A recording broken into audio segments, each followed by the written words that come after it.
I don't know. Oh yeah, we'd be live. There we go. There we go. There we go. Yeah.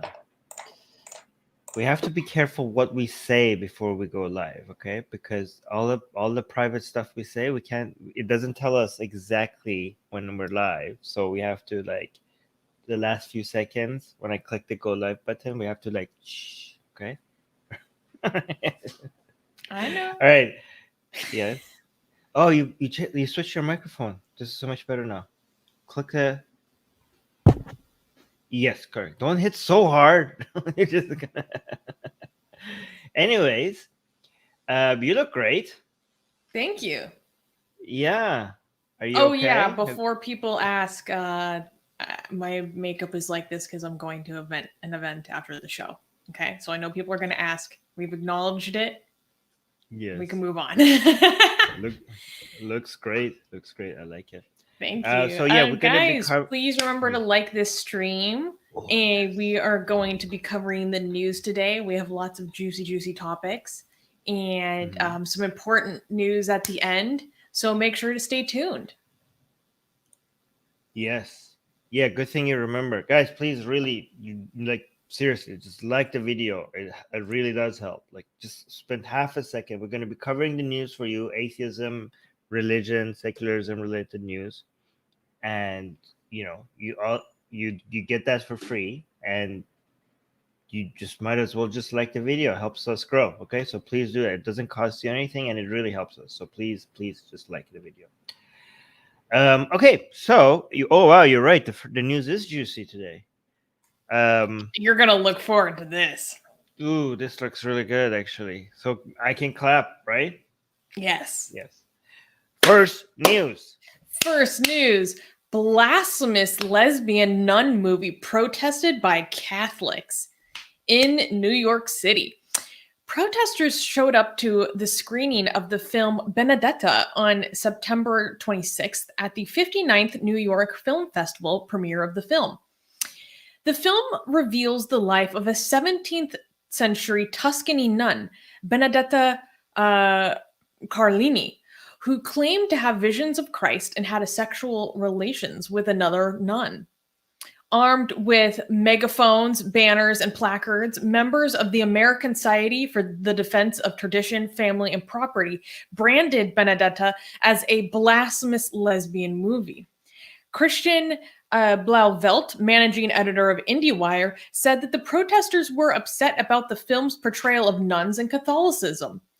The New York Film Festival calls the film a delirious, erotic, and violent melodrama told with the boundless spirit for scandal and unabashedly courts blasphemy as it unfolds its tale of religious hypocrisy. Is that not the best sales ever? Like, you should just hire this guy to just write. Like, do they not know how they're marketing this movie? Do they not I know, understand? right? Ooh. I was like, Yes. Someone said blasphemous lesbian movie. I am watching. No, yeah, I thought that was enough to sell the movie, but say that again. The last part, the way that they were saying why it's bad, like. Well, they called it a blasphemous lesbian movie, but the New York Film Festival's review of the movie calls it delirious, erotic, and a violent melodrama. Okay, wait, that was actually an ad. I thought that was somebody trying to trash the movie. I was like, that sounded like an ad. But yeah, do these people not know how anything works? Like, do they not know that by attacking it, like now, more people who are watching this now they know about this movie, and now I'm sure every single person is now interested. Every single person watching is now interested. Like, and the only reason why so many of us know about it was because of the attack by the Catholics. Like, do these people not know that they're helping the movie? Especially Catholics.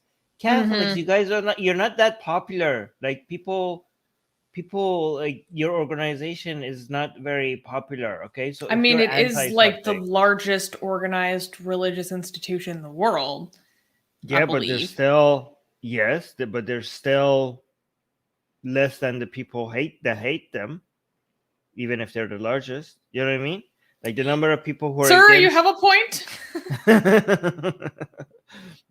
If the people who are against them would start an organization, every single one of them, that would be bigger. Okay, so if you're like actively saying that you're against something, people are like, what is the Catholic Church against? It must be good if the Catholic Church is against it, right? And then they look at what it is, and they say blasphemous lesbian nun. Honestly, I think I just have to leave right now and go watch this. Like this No, is like okay. this my So Doorknob Head lesbian nun. is Doorknob Head is saying Catholics never heard of the Streisand effect. Exactly. As soon as I heard about this protest, I went to go watch the trailer, and I was like immediately texted it to Armin. I was like, Armin, you have to see this. You know me so This well, movie Susie. looks hot. It looks good.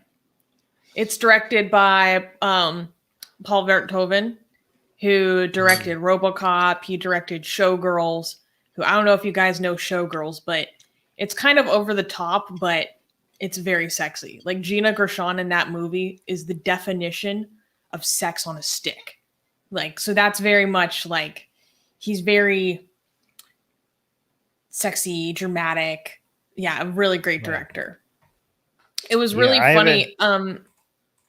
The director wasn't there for this premiere in New York, but the screenwriter who co-wrote the film, David Burke, he was there. And in response to the protesters, he said that he's willing to go line by line through the screenplay to show why the film is quote unquote not my fault. Meaning that this is like history backs this story. Don't blame me, so to speak, for the writing. Like this is our dramatization of what went down. Wait, this is based. Wait, I missed that part. Maybe because it's about sexy nuns. But this is based on a real story. Yes. Oh, okay. What? Yeah. Okay. Oh my god! Wow. We have to watch this as soon as it comes out. Like we're having movie night together. Okay, I have a question. Okay, yeah, right. Let's do that. I have a question. Were the real people that these stories were based on as sexy as the characters? Well, I mean, somewhat sexy compared to or are they just like your typical nun? I have no idea. It was the 17th century, so I'm going to reckon that their hygiene was maybe not how we would like it nowadays. Right. But maybe they were quite beautiful, you know. Okay. All right. Yeah, because I mean, nuns are hot. The concept of it is hot, but then in real life, it usually doesn't turn out like that. This is what you told me, by the way, right? Yes. You have bad experiences with you're ex-Catholic. Like a lot of people have like this nun kink and like, but you actually. I don't really have bad experiences with the nuns. At the Catholic schools I went to, there were a few nuns who taught. And they were known for, one in particular was known for being a very strict teacher. But she didn't seem like a bad person. And then in the other Catholic schools I've gone to, there have been convents affiliated with them. So you would see nuns walking around in their uniforms and habits sometimes. So that's how I'm just familiar with nuns and seeing them around. I've never seen a nun where I was like, ooh, like turn around and watch you walk away. Like, no.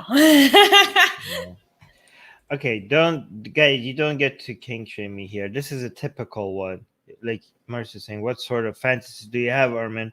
Guys, come on. Nuns, and nothing out of the ordinary. Come on, guys. Yeah, this is like pretty standard kink. Come on. And also lesbians is great by itself. Sexy nuns is also great by itself. And now you bring it together. Lesbian nuns, like it can't get any better than that. That's fantastic. Lesbians, nuns, Catholicism, drama, visions of Christ, possible stoning or burning at the stake. I mean, it's sexy. Oh yeah! Oh wow! Those are the stakes in this movie. That's amazing. Yes.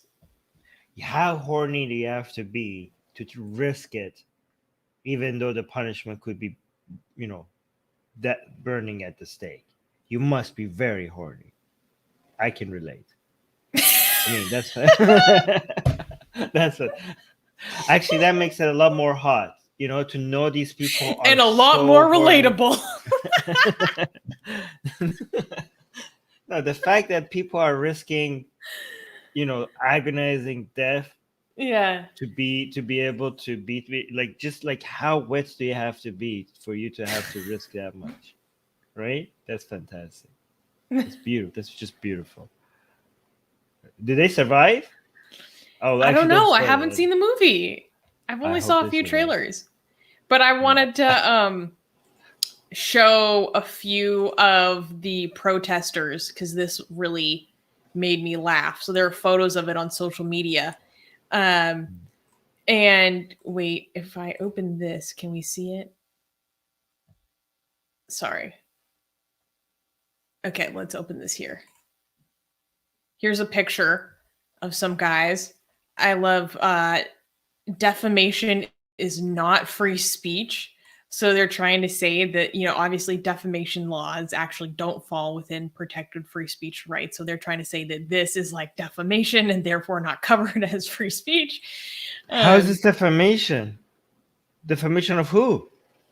The nuns in Catholicism, because The nuns in the movie are dead. But I know, but defamation you're is defaming the sanctity of nuns. Come on, man. that's not how you define. That's not how defamation works. I like this. Mary, meaning Mary, Mother of God.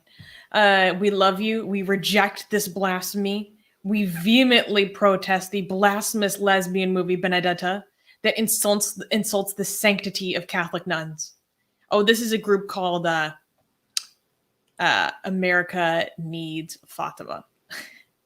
Stop blasphemy now and just reparation.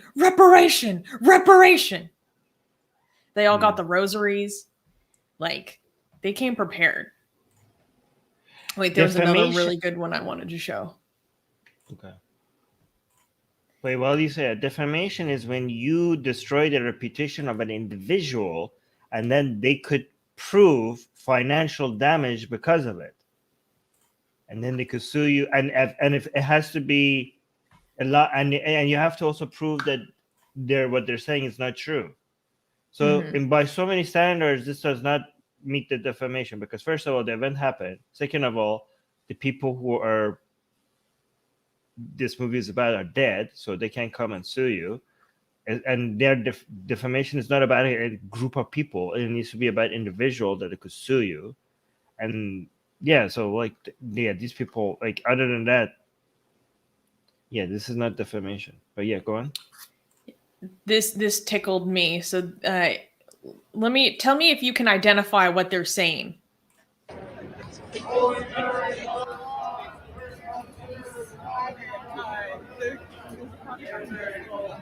I have no idea.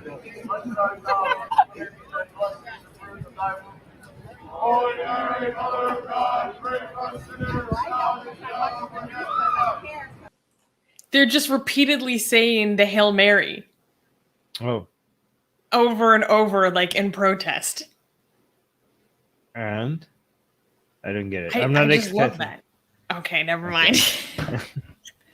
All right. I don't know. It was kind of one of those moments where you forget how much you absorbed these things until you hear like a hymn or a prayer, or maybe for, I don't know, for an ex-Muslim, maybe like the Azan or something, and you forget how much it's just part of you until you hear like the beginning of it and you're immediately prompted to remember the whole rest of the thing. Interesting. Like, Hail Mary, full of grace, the Lord is with thee. Like, I just automatically start. Pray for us sinners now until the hour of our death. Amen.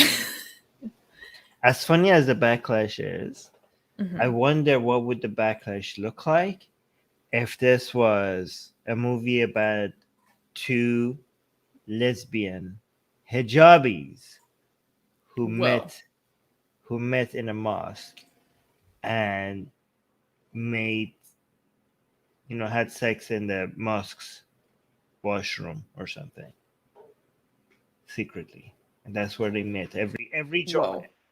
and the scene, oh yeah, while and they had sex while everyone was praying every Friday at Friday prayers, because that would Whoa. be the only time where their family are busy praying and they wouldn't notice that they're not there. Maybe something like that. And the scene that I'm thinking in the movie would switch between them, like, moaning and having an orgasm, and then people praying, and then the person at the front of the prayer would be low, like, but it was switching to their faces and their hands together and them sweating, and then you will keep switch back and forth between people praying and them having their say. That's a fantastic scene. Okay, but imagine if that movie was made, the backlash to that, what would that look like? That would be like, I would be worried for the safety of the people who made that movie. But that movie needs to be made. Well, there was that gay movie. There was a gay Ramadan movie that came out this year, and there was a big backlash to that on Twitter. I remember people were upset. It was like this gay guy who struggles with his faith and being a Muslim, and he's like dating this white guy, and it's like his contentions of what he has to deal with during Ramadan, and like having an immigrant family. Yeah, there was definitely a big backlash to that. I feel like there have been some movies about like lesbian hijabis. I was trying to find them. But not like the one I described. No, not like that. Wait, I need to prepare the next. Puya is saying, let's make that movie. I will personally help with the script. Wait, somebody was saying, okay, wait, is this Pyro? Was it Pyro that was saying this? Somebody's saying that this is Armin's PORN movie. No, it wouldn't be PORN, okay? Because Say it wouldn't prawn. no, because people might not know what we're talking about. The reason why it wouldn't be that is like, it is like a, it's going to be a movie. It's going to have a good script. It's not going to show any genitals. It's not going to show the actual intercourse. So it's going to be like, it will be something that you can see on Netflix, not on PRN Hub, right? So it would be tasteful. It would be elegant. It would be like 95% story, only 5% scenes like that. Okay, so don't dismiss my movie idea. It's not a PORN movie. It has some soft. It's artistic. It's artistic. Yes, exactly. Exactly. Safe for work. It would be, yeah, it would be 18 plus, but it wouldn't be that explicit. It would be, again, it would be on Netflix. It wouldn't be on rated R. Rated R, but yeah, but yeah. Not an adult video. Okay, exactly. Can we clap for the next news? Yes. Wait, it won't be on Netflix. I think I want HBO. I would say HBO. Ooh, okay. yes. Yeah, yes. All right. Next news.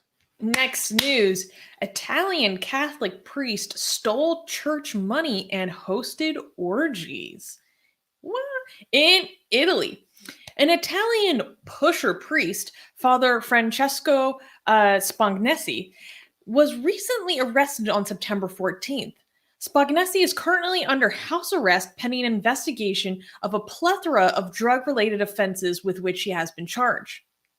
Speaking through his attorneys, Spagnesi expressed remorse for his actions, claiming, "The cocaine vortex has swallowed me." Aside from the drug trafficking charges, police are also investigating Spagnesi for not disclosing to his partners that he is HIV positive. The priest claimed that he is taking an antiretroviral medications and that he has been using protection during intercourse. Spagnesi hosted regular drug-fueled sex orgies, and at least 15 witnesses refuted his claims. According to the police, at least 20 regular attendees of the priest's parties tested positive for HIV. He and his accomplice regularly used a gay dating app to invite participants to their parties. Suspicion began when Spagnesi withdrew about $117,000 from the parish's bank account, which prompted the bishop of the Diocese of Prato to remove his access from the parish's finances. Okay, this sounded very base at the beginning, but then it went downhill. It Yes. started with stealing money from the Catholic Church for sex orgies. I'm like, okay, sir, you might be a criminal, but I can't fault you for any of that. Like that sounds like, stealing from the rich and giving to the horny. Like sounds like very Robin Hoodish, but like horny instead of needy. And that sounded pretty. I was like, that's fantastic. That's beautiful. Like taking money away from the Catholic Church and spending it on Stealing from the something rich and giving to the horny. yeah, that sounded very base at the beginning. I was like, that's illegal and all, but I'll support it. I morally I I'll support allow it. it. I'll. I mean, if you get caught, you should go to jail and all, but I can't fault you for that. But then it went like, oh, coke. Like, I mean, the drug of choice was coke, so that's not base, right? And then the worst part was the fact that they didn't tell their partners that they're HIV positive. So why do you ruin orgies like that? Like, why do you have to give orgies a bad name? Why can't you be like, guys? Not all orgies are like this, okay? Most people, like a lot of people who do orgies, they're very responsible. There are some very strict rules. There's a lot of communication. There are, health standards. People are extreme. Like, there are orgies that are people that are very extremely concerned about, picky about Exactly the situation. The health rules. The health rules are very strict exactly because of this. Also, wait a minute, you shouldn't be doing orgies at all during this time of, with the thing going around that I can't even say, right? With the cove, you shouldn't be doing orgies at all. Like, guys, wait for this whole pandemic stuff to get over before you host orgies. This is not the right time, right? I think it's as much as, if you've gotten the thing in your arm, maybe it's okay. If they check, we don't know. The door. we don't know if it's okay. We don't know. You could still, actually, we don't know. So we're not endorsing that, actually. Okay. But yeah. Anyways, this is like destroying the reputation of orgies. That's fantastic.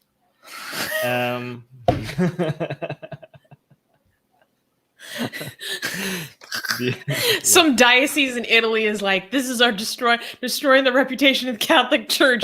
Armin's like, this is destroying the reputation of orgies.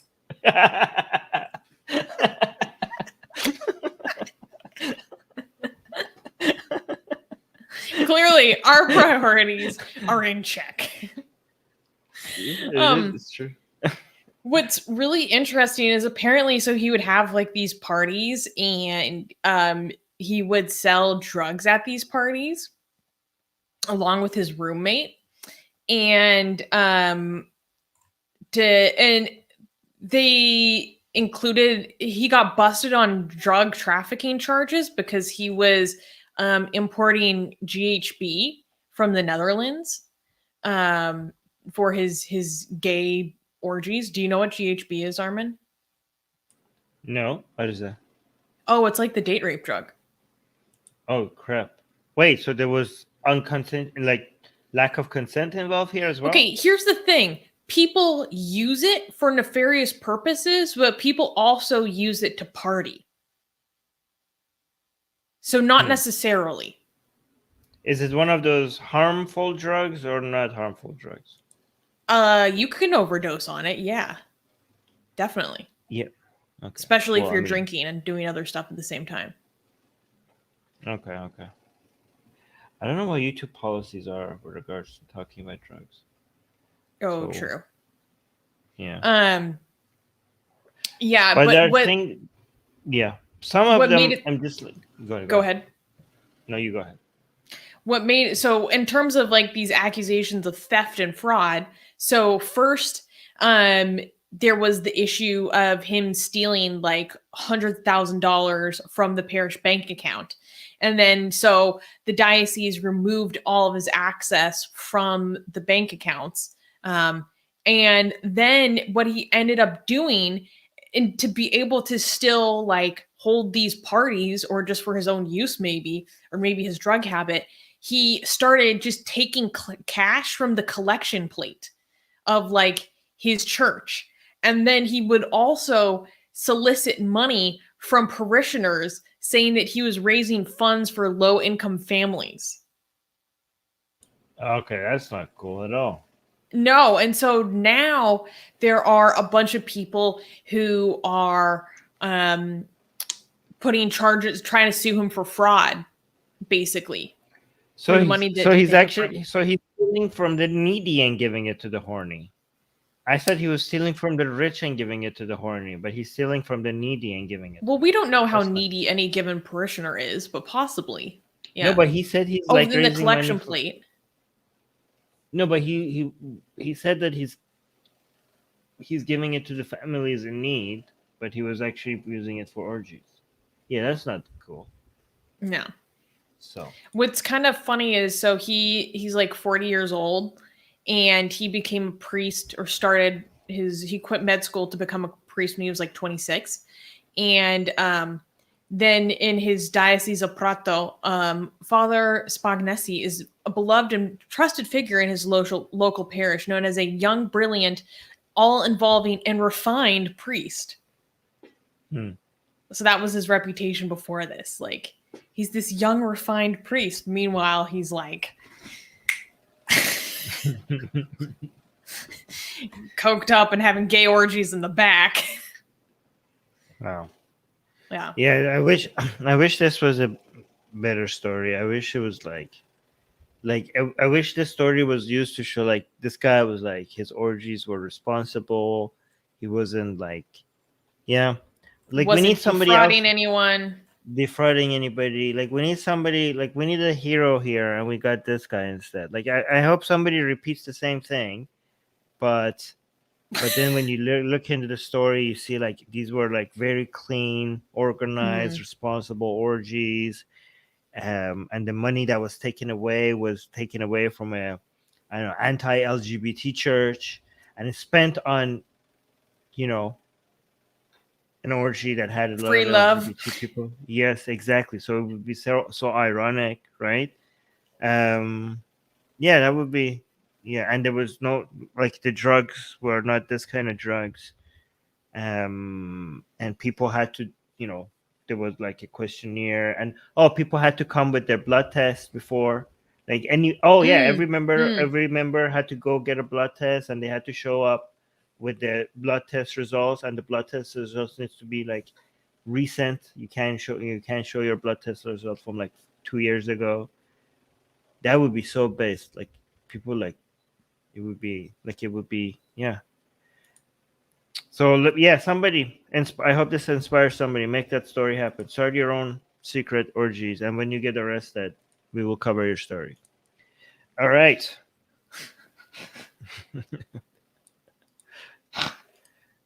When your life is turned upside down, we will be talking about it.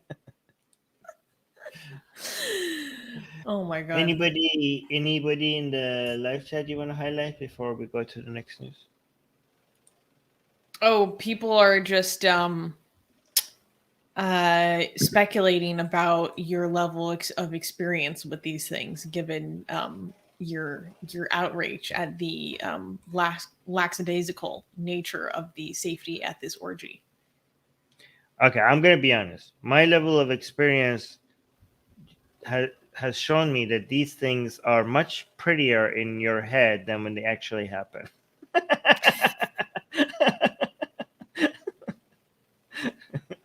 I think, yeah. I don't think it would be. Yeah, if you have events like this, unfortunately, you can't like make it a criteria that you have to be at least a 7 to show up. so, so I mean, I don't know how you So could true. I'm just being honest. Okay, I'm just being honest. Okay. People could be screened ahead of time. It could be invite only. Yeah. Well, that's not how it has been. So it sucks. Um.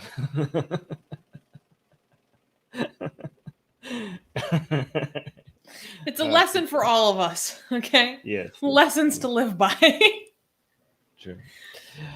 All right. Can we clap for the next news? Definitely no.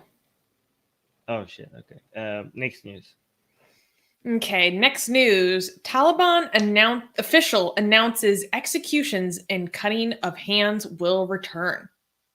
In Afghanistan, during an interview with the Associated Press on September 22nd, a Taliban founder, Mullah Noruddin Tarabi, announced that the Taliban would reinstate executions and the amputations of hands and feet.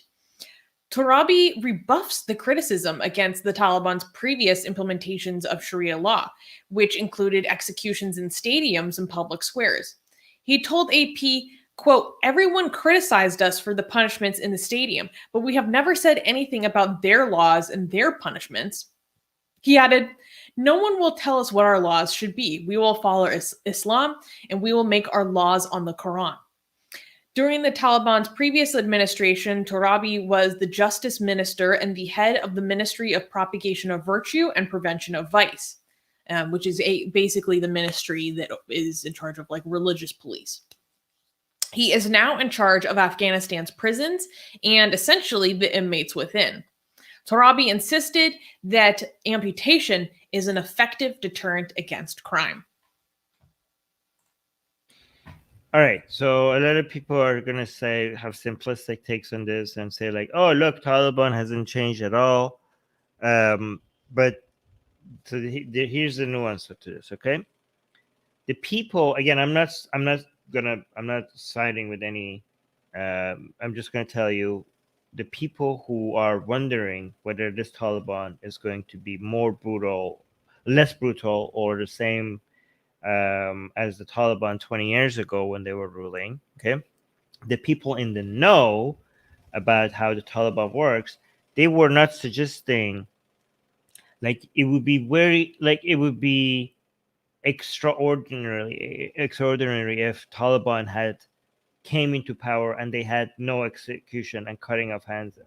This is like very such a core part of their punishment technique that if they had say, "Oh yeah, we're not going to do that," like even the people that were the most optimistic would have been like, "What the hell is happening? That's not the Taliban. That's not even Taliban anymore, right?" The people again, so people who are not don't know how these people think and they operate, they assume that when somebody was suggesting that they might be not as brutal as the Taliban 20 years ago, they were suggesting that, oh, these are going to be like, I don't know, Care Bear type of Taliban that is just going to like everything is going to be fine. There will be no Sharia. There will be no executions. Women will have complete freedom. That was not the suggestion. Okay, their expectation was like, yes, of course, these punishments will be there. I mean, even before the Taliban, the government that existed that was endorsed by United States, they had executions for even insulting Islam. That was like even part of the rule. So you really think that the Taliban is going to be less brutal? Like if the Taliban had no executions, what would that look like? That would be like less brutal than the U.S. endorsed government that had executions, right? Of course they're gonna have executions. So what again, I'm not saying this is correct or not, but I'm just saying the people who were suggesting that this Taliban is going to be less brutal is not that they will not have executions and cutting of hands and hands when somebody steals something, but that how often this will be applied. Like it will still be there, it will still be unjust, it will still be barbaric, but maybe it would be half of that, maybe it would be 1/10 of that, maybe it would be the same as that. Like that is the topic, that is what people are trying to figure out, right?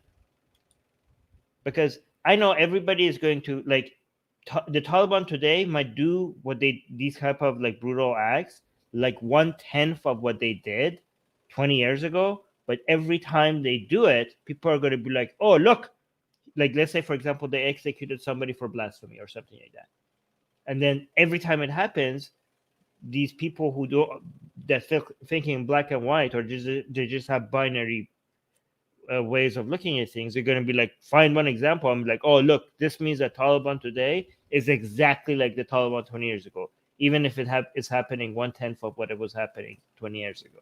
So again, people are simple-minded. That's what I'm saying. But go on. Yeah, well, it's pretty interesting. Like, there are reports that the Taliban has already brought back public shamings. So in Kabul, there were 2 occasions recently where men were accused of theft, were packed in the back of a pickup truck, and they had like something painted on their face that identified them as a thief, and they had like stale bread hung from their neck or stuffed in their mouths. And there was also a case of alleged or attempted kidnappers who were killed, and then their bodies were hung from a town entrance in Herat. But Tarabi himself is very infamous for his role and attitudes during the previous reign, when he was famous for one of his first kind of big instances was when the Taliban took over the last time, and there were reporters in the room to talk to them about it. A female reporter was there, and he like screamed at her and everyone there until she left, and even like smacked the F out of this guy who like objected to what he was saying. Just smacked him straight across the face. But what's different now is this interview with Associated Press he actually gave to a woman. Right. Interestingly enough. And he spoke of their kind of new relationship to media, because he was infamous for ripping cassette tapes out of people's cars and hanging, for people who actually grew up with cassette tapes like I did, the black tape just comes out for meters and meters, and hanging meters and meters of tape all over trees, to, show how forbidden the music was. But now when talking about media, he's indicated that cell phones and social media is actually a good thing, saying basically like, well, if we actually show our public executions or amputations of hands, that's actually a benefit to us. Instead of influencing hundreds and deterring hundreds, we can deter millions. So like that's the way he's looking at this role of social media. Yep, but you can't put that on social media. Your account will get. You can't put that. You can't. I've seen people getting stoned to death on Twitter. Okay, well, okay. Okay, never mind. You're right, actually. I mean, you can't put that on with the goal of endorsing it. That will get removed. Yeah. If you put that on, if you put that on Twitter or Facebook and say like, "Oh my God, look at this horrible thing that is happening," then it might get like flagged on Facebook. Like it warns you before you click on it and says this might be violent or unpleasant. But if you put it on Facebook, I'm like, "Hey, look at this great thing we did," then I think your account will get blocked or something. I don't know. We'll see. I don't know. But again, guys, like when we say these changes might have been, again, we don't know. Maybe these changes are temporary, and then in the next 5 years, it will be as brutal or even worse than the Taliban 20 years ago. Okay, or maybe even in 6 months. We don't know. But if we're saying there are right now, at least right now, they're different. Maybe they're less brutal than 20 years ago. We're not like congratulating them.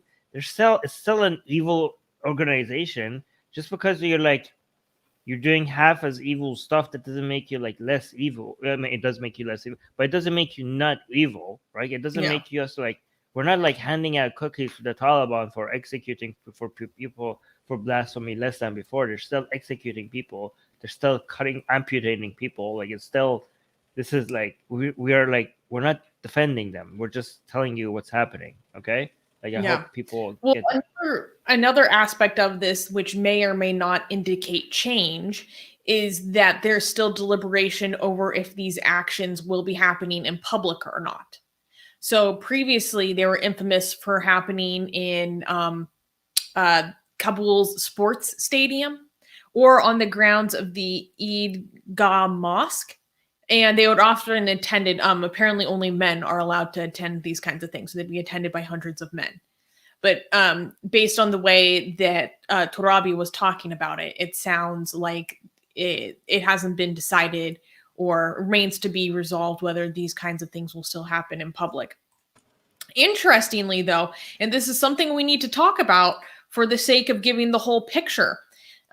This is a quote from the Associated Press. Quote, even as Kabul residents express fear over their new Taliban rulers, some acknowledge begrudgingly that the capital has already become safer in just the past month.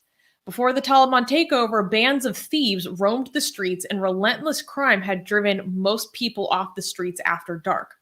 Quote, it's not a good thing to see these people being shamed in public, but it stops the criminals because when people see it, they think, I don't want that to be me, said Aman, a store owner in the center of Kabul.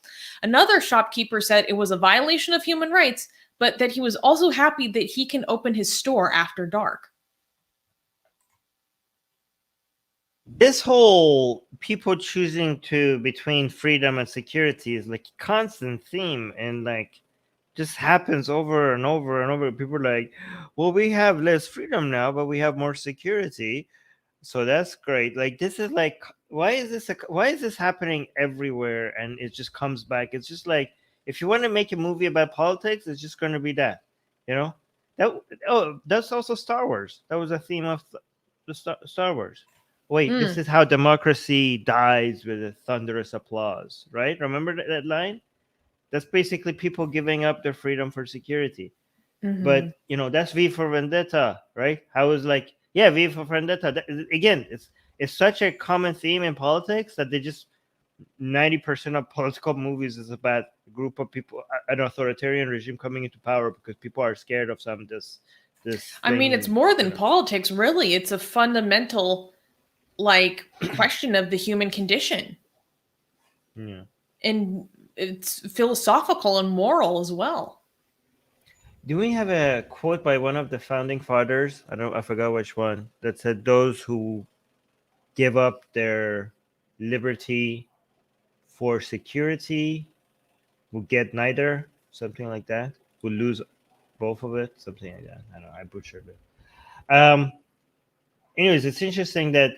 Oh wait, there's a comment in the live chat. Puya saying, I just remember that back in Iran, one of my religious teachers read us a hadith that said it's good to take your children to see executions. Yes, I was told that as well. Like they were like, it builds character. Take your child to an execution and watch a man be hanged. It will build character. What? But go on. The quote you're thinking of is from attributed to Ben Franklin, saying, quote, those who would give up essential liberty to purchase a little temporary safety deserve neither liberty nor safety. Okay. I don't agree with that quote. People deserve both liberty and safety, no matter how wrong they are. Like, I don't know. You don't deserve safety because you have a wrong opinion. Like, no. It's the 1800s, Armin. Get into it. No, like people don't deserve their safety to be taken away from them just because, okay, you disagree with their politics. It's horrible. I disagree. These are revolutionary times, Armin. Okay, so my take on this is that the new progressive Taliban is going to be telling you that we used to only let men come watch public executions, but now we're so progressive that we're going to let both men and women come watch public executions. That's the progress we're making here. Remains to be seen. Yes. Okay. Let's go. Anything we need to highlight in the live chat? Well, liberal Hindu is saying they need to ban internet and television to control the masses because eventually now people will rise. Well, I don't think they will do that. One, because they currently don't have the capacity, I believe, unless they get assistance from Pakistan. Cough, cough. But also, I don't think it's in their interest to do this.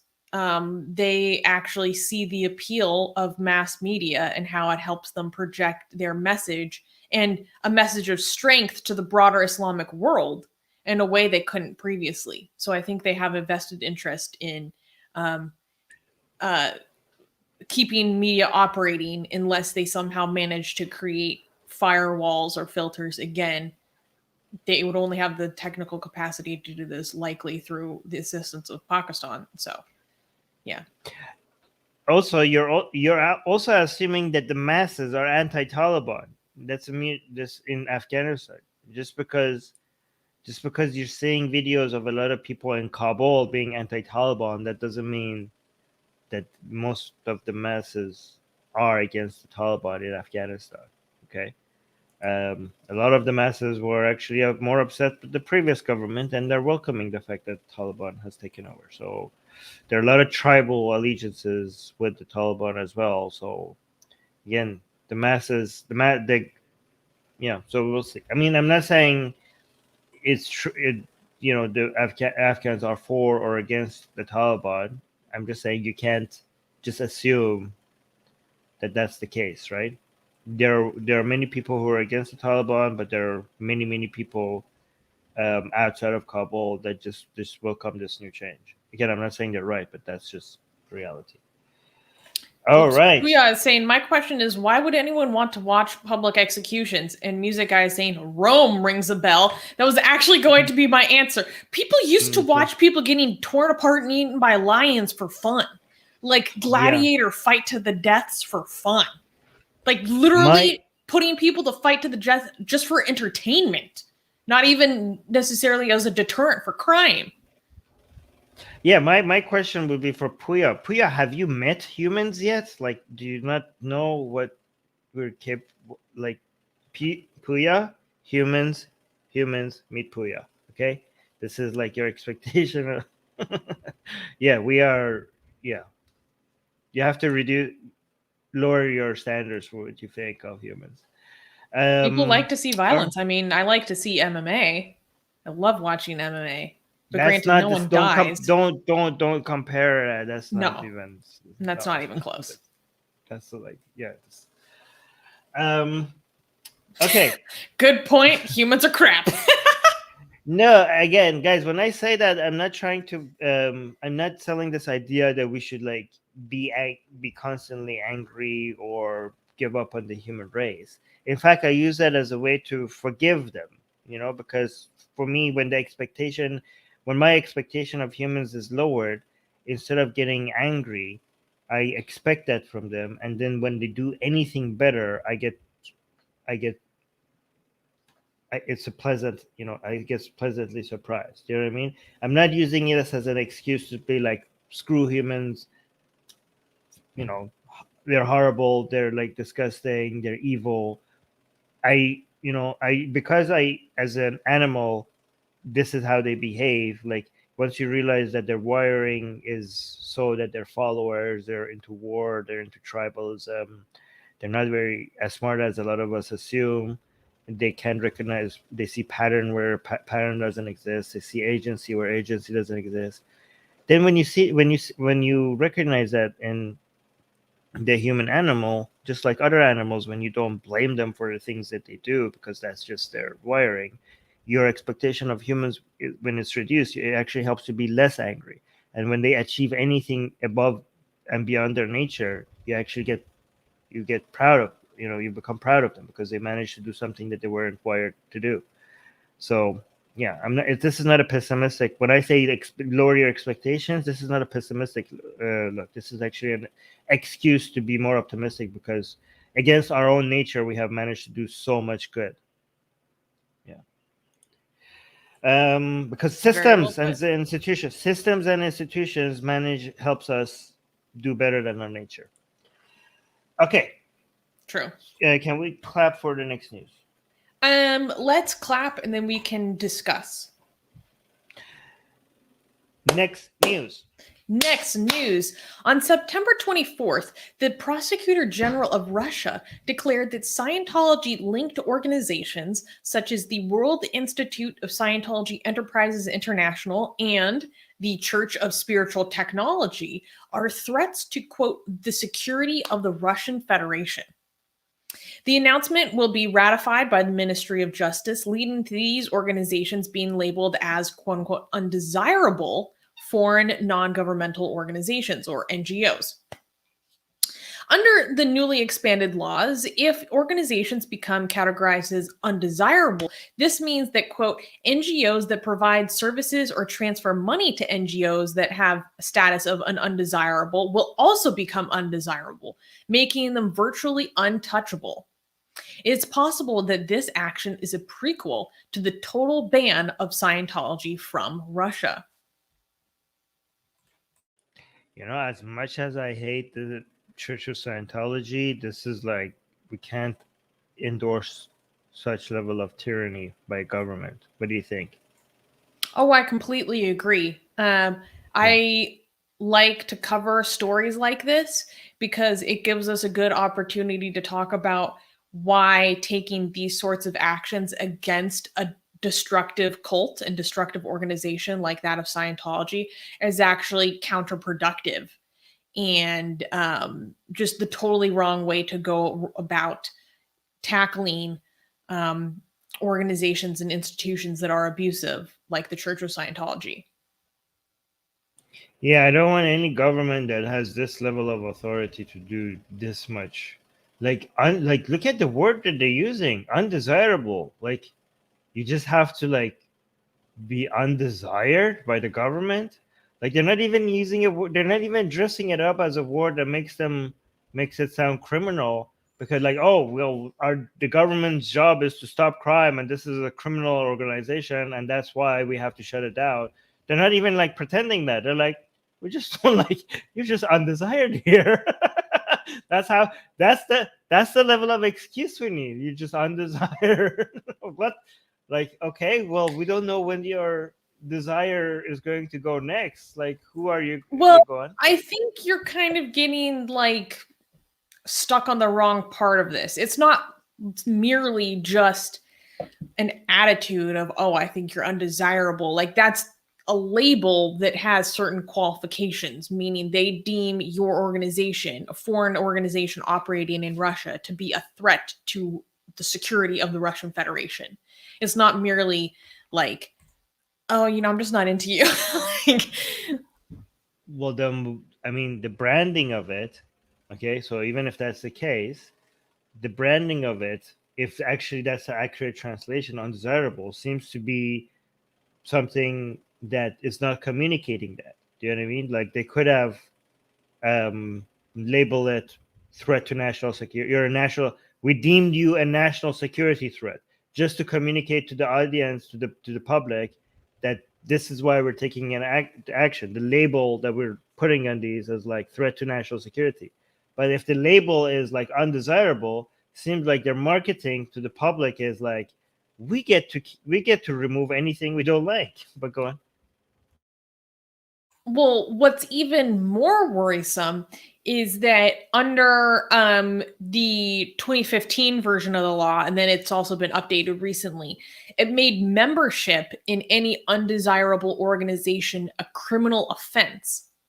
So this is how Jehovah's Witnesses are persecuted in Russia, which we covered a story of some Jehovah's Witnesses being sentenced to like 6 years in prison a few months ago. So it's more than just your organization like not being really allowed to operate that much in Russia, or that other organizations can't touch you because then they'll also be smeared with being undesirable. Like, just membership in any organization, or particularly religious organizations, is now criminal and can land you several years in prison. Okay, so if are we going to now have to move to a position just like we're defending Muslims in China? I guess we have to now defend Scientologists and Jehovah's Witness people in Russia. You know, we have to be Yes. consistent on this. Yeah. Unless, I mean, even if they have commit, like let's say for example, this Church of Scientology, if you show me that, like, oh well, these people have committed crimes, so they're criminal. I mean, you can't collectively hold every single member guilty for the crimes of some of them. That would be like collectivism. That would be collective punishment. Like you punish these specific individuals who committed the crime, not every single member, right? So, I mean, But most of the members their of the crime is buying into an ideology that has a strong recognition of authority that is not the Russian Federation.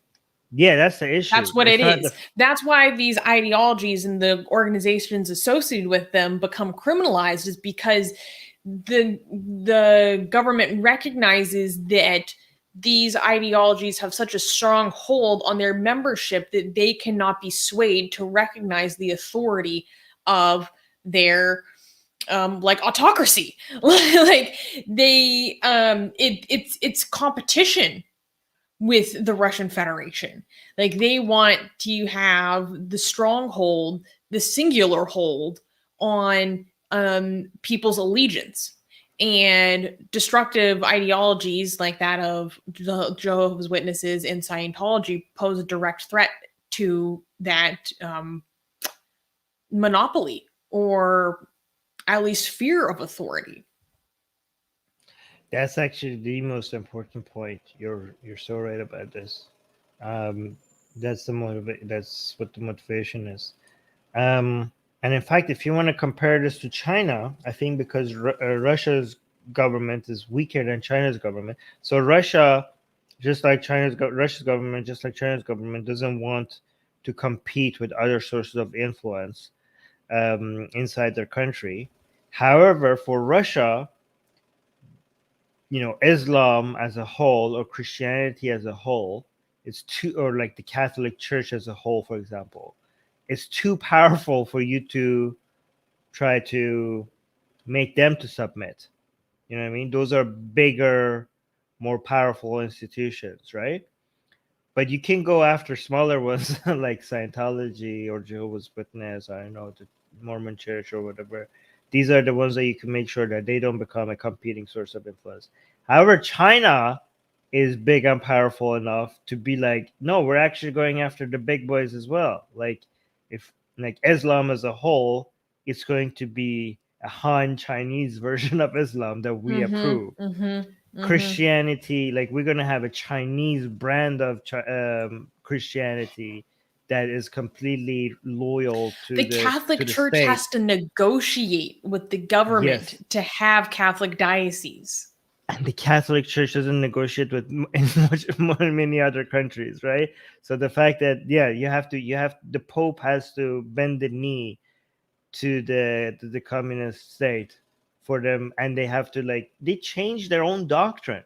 Like the Catholic Church never changes their doctrine, but in China they're like, you will do a communist approved, like, not communist, actually a Han Chinese approved version of this in China, or else you're not going to be here. And the Catholic Church bends the knee because that's what China gets to do. Again, Russia doesn't get to do that with the Catholic Church because they're not as powerful as China, so they do that with the Church of Scientology. But yeah, so the atheists who might celebrate this is such a good point to them. I'm glad you brought it up, because the atheists who like try to celebrate this as anti-religion, this is not. They don't do this because of the harms of religion. This is just like a competing source of power for them, and that's why they shut it down. Yeah, I mean, it's not even about the harms of religion specifically, because these are very fringe and absolutely toxic cults, right? Like, these are severely abusive organizations who I deeply oppose on so many different levels. But one of the reasons why this is a really bad way to go about dealing with the problem, the very real problem of these actually very abusive organizations, is something that Puya is bringing up, saying, according to Telltale Atheist, who is an ex-Jehovah's Witness and a YouTuber, American Jehovah's Witnesses love this. It's provided them with so much propaganda, and it's basically feeding their persecution narrative. This is exactly the problem. So this actually plays into favor with these organizations. It actually gives them more fuel that they can take internationally to show how persecuted they are as a marketing and recruitment tactic. Jehovah's Witnesses have such a persecution fetish that there is a Jehovah's Witness like museum somewhere. I can't remember if it's in America or maybe it's in South America, like Brazil, where you can actually go take pictures as if you are a jailed Jehovah's Witness in Russia, because the JWs have been dealing with this in Russia for a long time. So, like, to fetishize it to that level, to be like, we're going to go dress up and pretend like we are victims of real religious persecution, like, will show just how much this is part of the self-conception of membership. And Scientology is equally as guilty of using the persecution or supposed persecution of its members to reinforce to its current membership the urgency of their participation in the group. Yeah, in American Christians also really every time there's somewhere, they seem to be feeding on any form of Christian persecution anywhere around the world, just because there's not much of it happening in the United States. I wonder if we will fall. Like, I'm worried about atheist organizations also becoming like that. You know what I mean? Like, I want to, like, how do we avoid making it so that an atheist organization's activism and their existence is dependent on atheists being mistreated, and all of a sudden it seems like they are, just like celebrating every time an atheist gets like mistreated, just because that provides them an opportunity to become more relevant. You know what I mean? So I just want to make sure that we find a way not to become, sometimes I feel like some ex-Muslims seem to be just giddy over the fact that some ex-Muslim somewhere is in prison or on death row or something, because like, oh, this is our chance now to be more relevant and highlight the fact that we're victims and stuff. Like, how do we, I think my solution to, I've been thinking about this, and I'm like, I think my solution to make sure that, well, not make sure, to try to avoid that, is by celebrating how less of that it's, instead of like constantly highlighting the how atheists are victimized and how ex-Muslims are being, executed or persecuted or discriminated, to also spend a lot of time showing how much less of that we have right now. You know what I mean? Like, instead of just highlighting the victimhood narrative, we could be like, we're making progress. Like, atheists are accepted more, and we do that. Like, we do highlight the fact that we're less victims than before. Like, so we're not in this trap of like, oh my God, look at us, we're victims. Well, you've said before that your goal is essentially to activism yourself out of a job, right? Like, because a lot of people. Yeah, go ahead. No, but you could say that and still know that that's not going to happen in the foreseeable future. So you could still say that and still be like, oh, don't worry about it, guys. We're still going to have a lot to highlight. I still want to make sure that we're motivated. Like, even we're motivated to highlight how, instead of saying like, oh my God, poor us, poor us, poor us, we could be like, no, not poor us. Yay. We're like, look at atheist acceptance is going up here. We're less, we're less poor than before. You don't need to always be sad for atheists and ex-Muslims. We used to be greater victims than now. We're actually less less of a victim than before. So maybe by celebrating the progress that we're making, we don't. That's how we don't participate in the victimhood. Like we do also highlight, but obviously when somebody is in trouble and they need help and it's and we could verify it, and we want to highlight that. We're doing that with Sohail Arabi, right? I'm just saying like that shouldn't be something to avoid making these institutions something that looks forward to becoming relevant because something like this happens. I think we have to make it so that a lot of the activism is by highlighting the progress, not just the I'm repeating myself. No, I Does that make agree with sense? you. Yeah, and Yeah. it's a good thing to reflect on, and a Yeah. good thing to think about. I think, I mean, in terms of the news that I pick for us to cover, I do look for like victories as much as possible. You And I do. mean, I can't speak for other organizations, but I think we do a good job of not making victimhood like a part of the atheist identity that we promote. Like we Yeah. do talk about when there is persecution, but we're not saying that this is an integral part of being an atheist, because actually for many people it's not, but for a lot of Yeah. people it is. Yeah. Yeah. So I'm not saying I yeah. mean, No, I think the you fact that we're even having this conversation is a good sign. yes. We're very Good point. self-critical. Yeah. One last thing before we go to the next news, I just want to say, guys, like just because we're against the Church of Scientology, the members we see them as victims. Okay. So this is Hmm. another reason why we're against this form of criminalization of just membership. These are people who are the member. A lot of the members of the Church of Scientology are the victims of Church of Scientology. So that's why you shouldn't see them as criminals the way Russia is. Like that's insane. Every single member is being a criminal. Anyways, did you want to add anything or read anything before we go to the next news? Well, Doorknob Head is saying short answer, do what Susanna does. Yeah, yeah, that's actually a good rule Actually, to I go mean, by. just become educated about cult psychology and how destructive organizations recruit.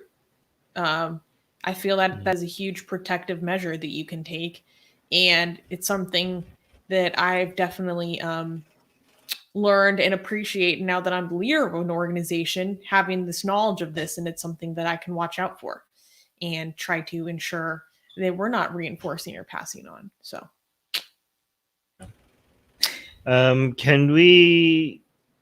Yeah, yeah. But by the way, everything I said, I'm not worried about that Atheist Republic at all, because at Atheist Republic we have Susie, Aw. and Susie, Susie does everything perfectly. There's no need to be worried about that. No, she does. I mean, I gotta go. well, you're very self-critical not just in public, but also you're too self-critical in private as well. So, like, she's like always wondering if she's doing things right. So that makes me, actually, yeah, you need to chill. Okay. Can we clap for the next news? Yes. Next news. Next news, influential Egyptian author supports removal of religion from ID cards.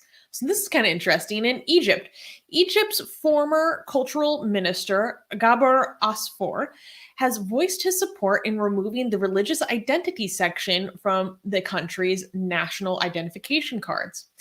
Responding to a question on a public opinion program, Asfour stated, quote, "We are not in the time of the Taliban.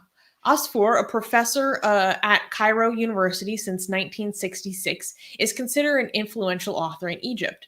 The 77-year-old has published multiple books criticizing religious fanaticism.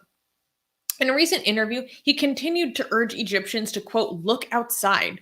He cited, as an example, that international forms of identification like passports do not specify if you're an Egyptian Muslim or a Christian Egyptian, adding, quote, no one abroad will ask you. The debate began when photos of a national ID and passport with no section for religion were circulated online. Wow, good news from Egypt? What the hell? That's not normal. We never have we ever had good news from Egypt on this show? This is the first time.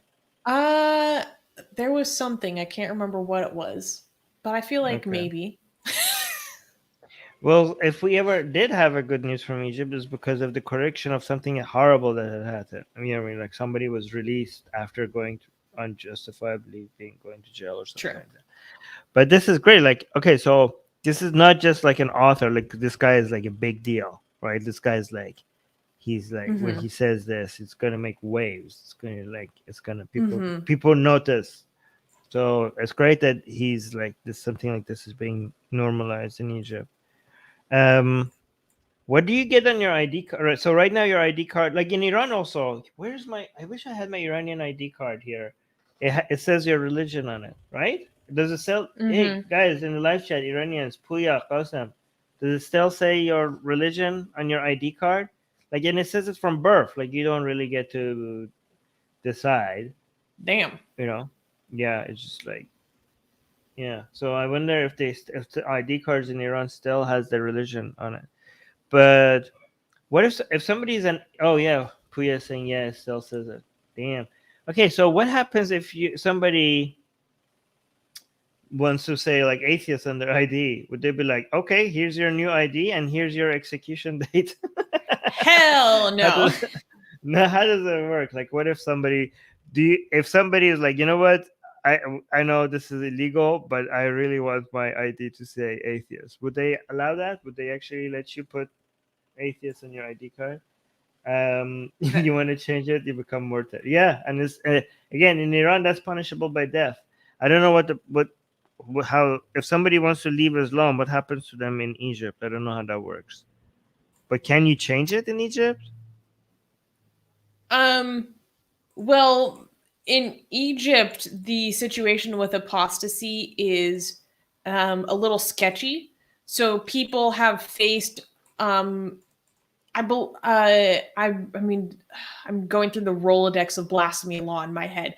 I believe that blasphemy is punishable by death in Egypt, and it has happened before that someone leaving Islam, I believe it was converting to Christianity, was criminalized for blasphemy because they said the act of your apostasy is an insult to Islam.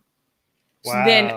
I think I don't think that they were actually executed for that, but the apostasy was supposed to be punished by death vis-a-vis the blasphemy law, interestingly enough. But this author, I really want to see if his works are translated into English because his books sound really good. Some of his most notable works are called Countering Fanaticism and Armin, this is for you, In Defense of the Enlightenment. No way. Oh my Yes. god, this guy's great. I Yeah. love this guy.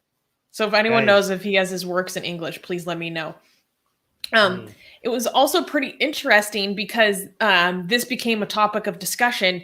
And then on a separate show, a woman who is a professor of faith and philosophy at Al Azhar University, Anna Nusir, said that she opposes the removal and basically her justification is, quote, the presence of the religion field in the ID card is not a sectarian segregation, but rather a confirmation of one's name and the name of their father and grandfather, because there are many common names between Muslims and Christians, even a third name, she said, explaining that many dishonest persons might conceal their true religion to marry a spouse from another religion. Oh no. Oh, Wow. not in this house. um, and she basically tried to say, like, quote, what annoys people about stating the religion in the ID card isn't really the reality of the person and their religion which to cherish. Like, basically saying, like, well, people don't. I don't see this as an issue. Like, people don't. What people don't complain about it. What's the issue? What's the issue that you have to display the the way that to be like this is like it creates hierarchy, right? Like it creates you're officially a government document announcing your second class citizenship status and forms of discrimination, right? Especially, I mean, at least I know how that's how it works in Iran as well, because in Iran, like if you're not a Muslim, you have less rights, you get less university positions, you know, job positions, and you have to But wait, so Qasim is also saying that, where is it? Qasim is saying, Qasim, wait, there is no religion option on ID card, but it is on any other document and paper. This is about Iran. No, Qasim, there's two ID cards that I'm thinking of, right? One is the Shanasnameh, which is you get it at birth, and the other one is the Carte Milli. If I remember correctly, the Carte Milli doesn't have your religion on, but Shanasnameh, that one has your religion on it. And the way it works is like the opposite of Judaism. You get whatever your religion, your dad's religion is, you get that religion by birth. Hmm. Yeah. In Well, I Iran, does it mean, specify what type of Muslim? Does it say Shia versus Sunni? Because there are ooh, Sunnis in Iran, but like in, well, it just says Muslim. my Shia Islam didn't say Shia. It just said religion Islam. So it didn't say Interesting. Shia Islam. You know what? I for a very long time we didn't assume that like I mean Islam is Shia Islam. Like those are just the other ones are That just like sounds like me in heretics. Catholicism growing up. I didn't know that there was other Christianity until I was like in ninth grade. You have Shia Islam and you have heretics. You don't have Shia Islam and Sunni Islam. You have Shia Islams and weirdos. That's Oh how my that's what gosh. that's what Meanwhile, that's the rest of the Islamic world is like, no, you, no. Oh, somebody saying, "Oh my God, same as Sus." Um, Probably. oh, Puya saying Qasim is right. I just checked my car doesn't have I religion just on checked it either. mine, and mine doesn't have religion on it either. Oh, guys, are you checking your Karta Meli or are you checking your Shanasname? Because the Shanasname, when I was born, it had religion on it. The Yeah, see, gossip I was is right. Yeah, that's it. The birth certification notebook. That is the Shanasname. That one, that ID has your religion on it. The Karta Meli doesn't have your religion on it, right? is this the same notebook that you use when you're voting? Yeah, the birth certification notebook, which is the Shanasname, that's the one you use when you're voting, and you get a stamp on it. And mine has my religion at birth on it. You know what's weird actually? Some countries, and we know this because we hire people from, some other countries. Um, we hire mostly people from like India and Philippines, okay? And the resumes from Philippines, I mean, it was like this a couple of years ago. Almost all of them started with religion Roman Catholic. Like that's how the standard. I think now recently has I'm seeing less of that, but resumes like the standard resumes from Philippines make it clear that. Do you know why that was part of the resume? Religion, Roman Catholic. I have this is my theory, and this might be wrong. Okay, and correct me anybody from Philippines if you disagree with my theory for why the resumes from Philippines like started with like I don't know it was high up there religion Roman Catholic, and I think the reason is when you're getting a job in Philippines, I think what you were trying to say was don't worry, I be no Muslim. I think that was the reason. I might be wrong. I might be wrong about this, but like, if anybody from Philippines can tell me why resumes had religion on it, Interesting. yeah. Okay, hold on.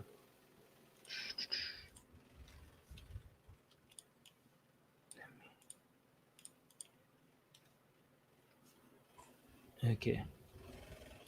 Anybody? Okay. So can we clap for the next news? No. No. Okay. Next news.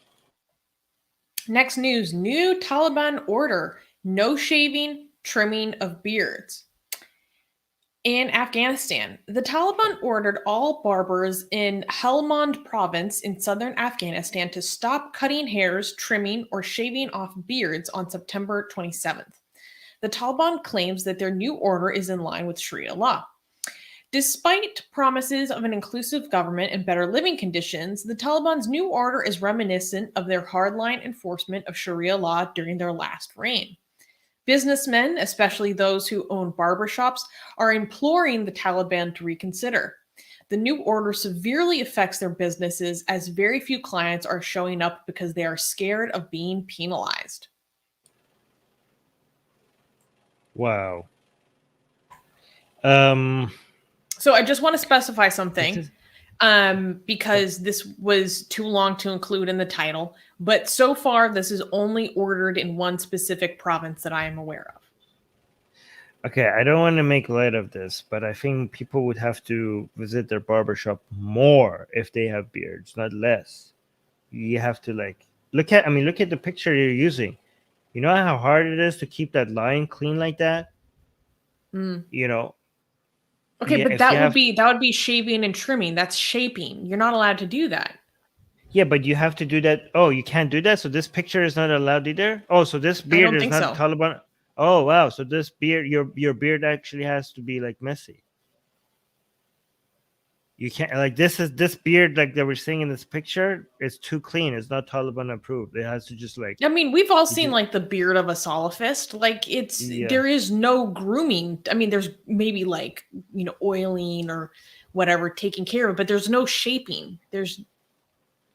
right. So It's the just Taliban is straggly. putting the Taliban was putting internet cafes out of business. Um, women fashion businesses out of business, and now they're putting barbershops out of business. I guess like, and they're also saying, "Wow, okay, so great for the economy." Um, this is like, by the way, this is anti. This is don't let people tell you that Islam only persecutes women. Mm, This is the male version of hijab, right? This is like hmm this is like what my body, my choice. All this is like you don't have bodily freedom, autonomy.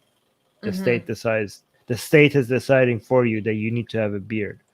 So okay, so Islam is also anti-male. It's not just the hijab people. Okay, we're also the victims. I'm just letting my Afghani male followers know that I got them. Okay, so don't let this make this all about women. But anyways, so I what's the wanted to cover this because I think this is also a very strong indication of taking a more conservative hardline approach. Like when the Taliban first took over on like what was it, August 15th? Like there was a lot of speculation of how hardline things will be. Like will they go back to the banning of trimming and shaving beards? Because that's Hmm. definitely an indication that things are much more conservative. And at least in one province, that is now the case. I think maybe in 20 years, Afghanistan will progress enough to for them to have to come up with the Texas method of allowing men to like not making it a criminal crime to shave, but you get to sue them, just like Texas when it comes to abortion, right? So if somebody like you could sue the Uber driver that is taking you to the barber to shave your beard, like somebody could sue them. I think it would be like maybe that's how much progress we're gonna make in 20 years. But what's the punishment for this? Like if you shave your beard, what will happen? That's actually not clarified yet. So a lot of Mm, people are feeling very wary and just not mm. doing anything because there's no indication of what's going to happen to you if you violate this. Yeah, I tried to grow a beard. It was so itchy. I don't understand how you do that. Hmm. Yeah. Can women shave their bodily hair? Like, is that allowed? I'm sure that's allowed. That's a good question. I maybe not. I know like there's some interpretations that if a woman has like a unibrow, like she's not allowed to pluck that. No way. Really? Yeah, God that's what damn. I mean. Yasmin Mohammed would talk about it, and she grew up in a Oh, Salafi fundamentalist family, and she was like, "My mom would never let me touch like my unibrow." And as soon as I God left, damn. like I was getting rid of that as soon as possible. Jesus Christ. So I would Why? assume that no, you're not allowed. I mean, maybe not any of your hair. I don't know. Didn't Muhammad put like red dye in his beard? Like he did something to look better. Oh, actually, he did. That's why a lot of Salafis do that. But Can they be like, well, like they just try to copy Muhammad like exactly, right? But the argument could be like the spirit of that action was that he was just trying to look better. You don't have to do it exactly like he did. You guys look. They just want everyone to be ugly because they're miserable people. Anyways, True.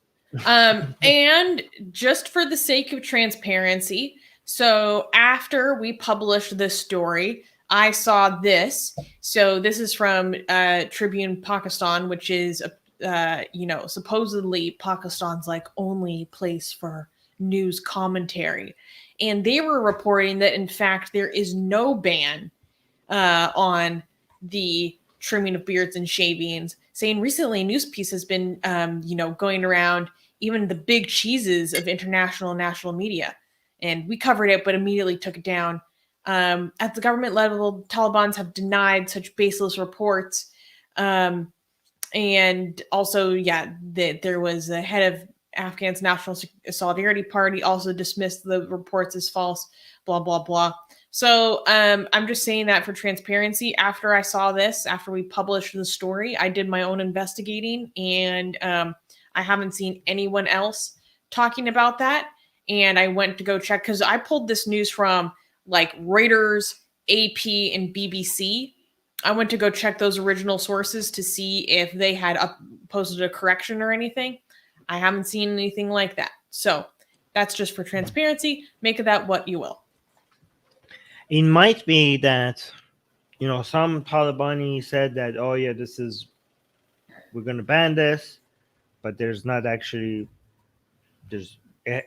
being carried out right now, or maybe other Taliban wouldn't be carrying it out, and some people are stopping shaving out of fear, but because there's no law about this, some other barbers are continuing to shave. And so a reporter could be like, so maybe the Reuters and the BBC, they were correct about this one Taliban person saying that, yeah, we're going to cut this crap out. But then somebody who's trying to say like, oh no, BBC and Reuters are wrong because they're actually showing you that, look, there's somebody, maybe they're not mutually exclusive. Maybe it's happening. Maybe, yes, barbers are still shaving, but it's also true that one Taliban guy had said that, I don't know. Reportedly, this is a mandate issued from that province's Ministry of Virtue and Vice. Mm-hmm. All right. So we're reporting to you that this is what is being reported. We don't know if it's true or not, but it's being reported by some of the most authentic sources of news, which they sometimes get things wrong, but not as much as many YouTube streamers try to convince you. Like they get things wrong less than other sources. Are you telling me you're a simp for mainstream media? I am a simp for mainstream media because they get us the information that we need. Thank you very much, mainstream media.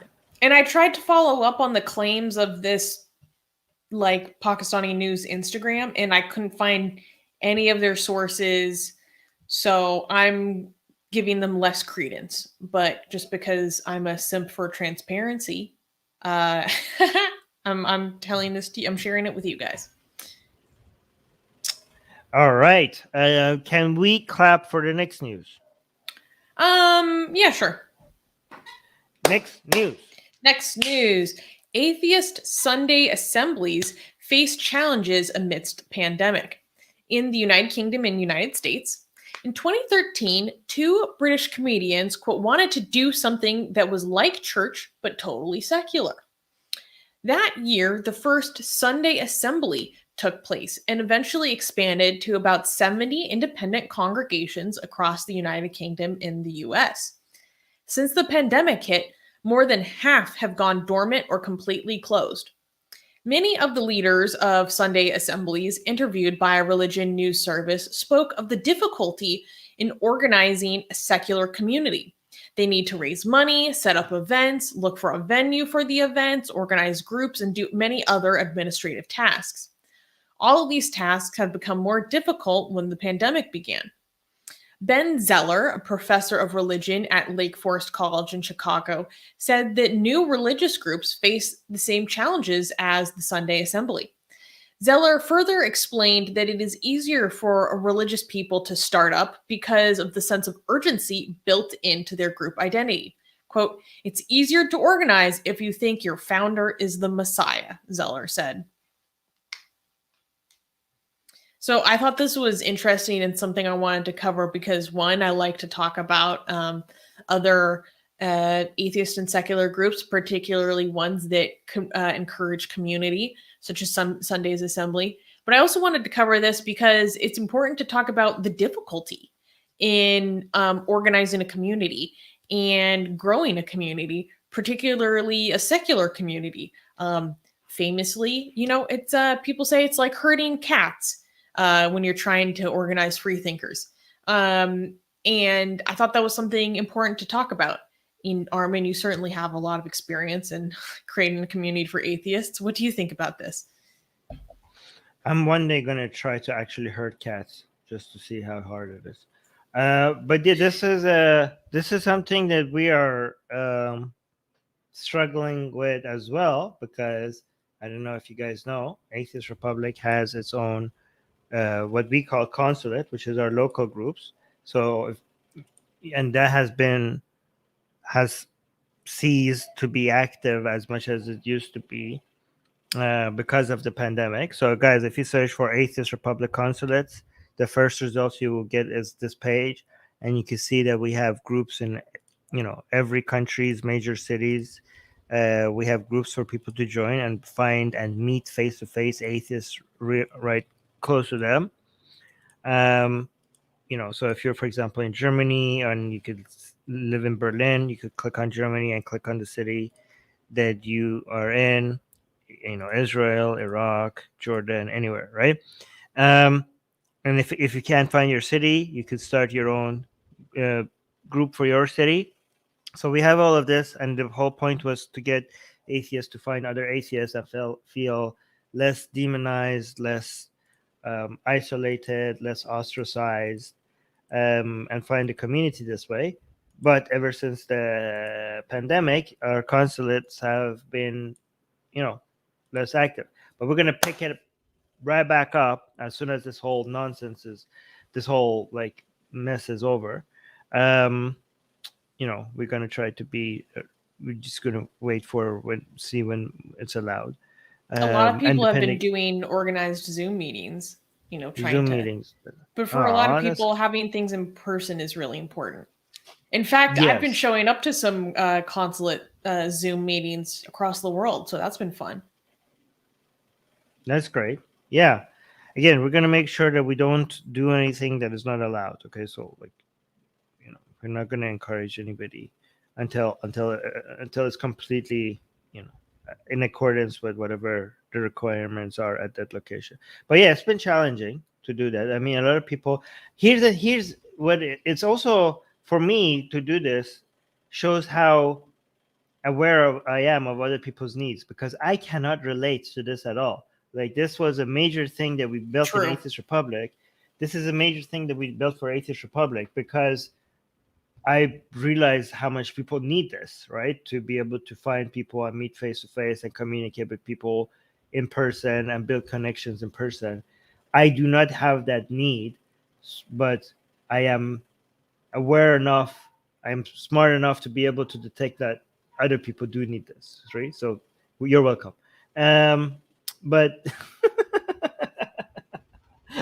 yeah, I don't get it. I get all my social needs with these live streams and just the people in the live chat.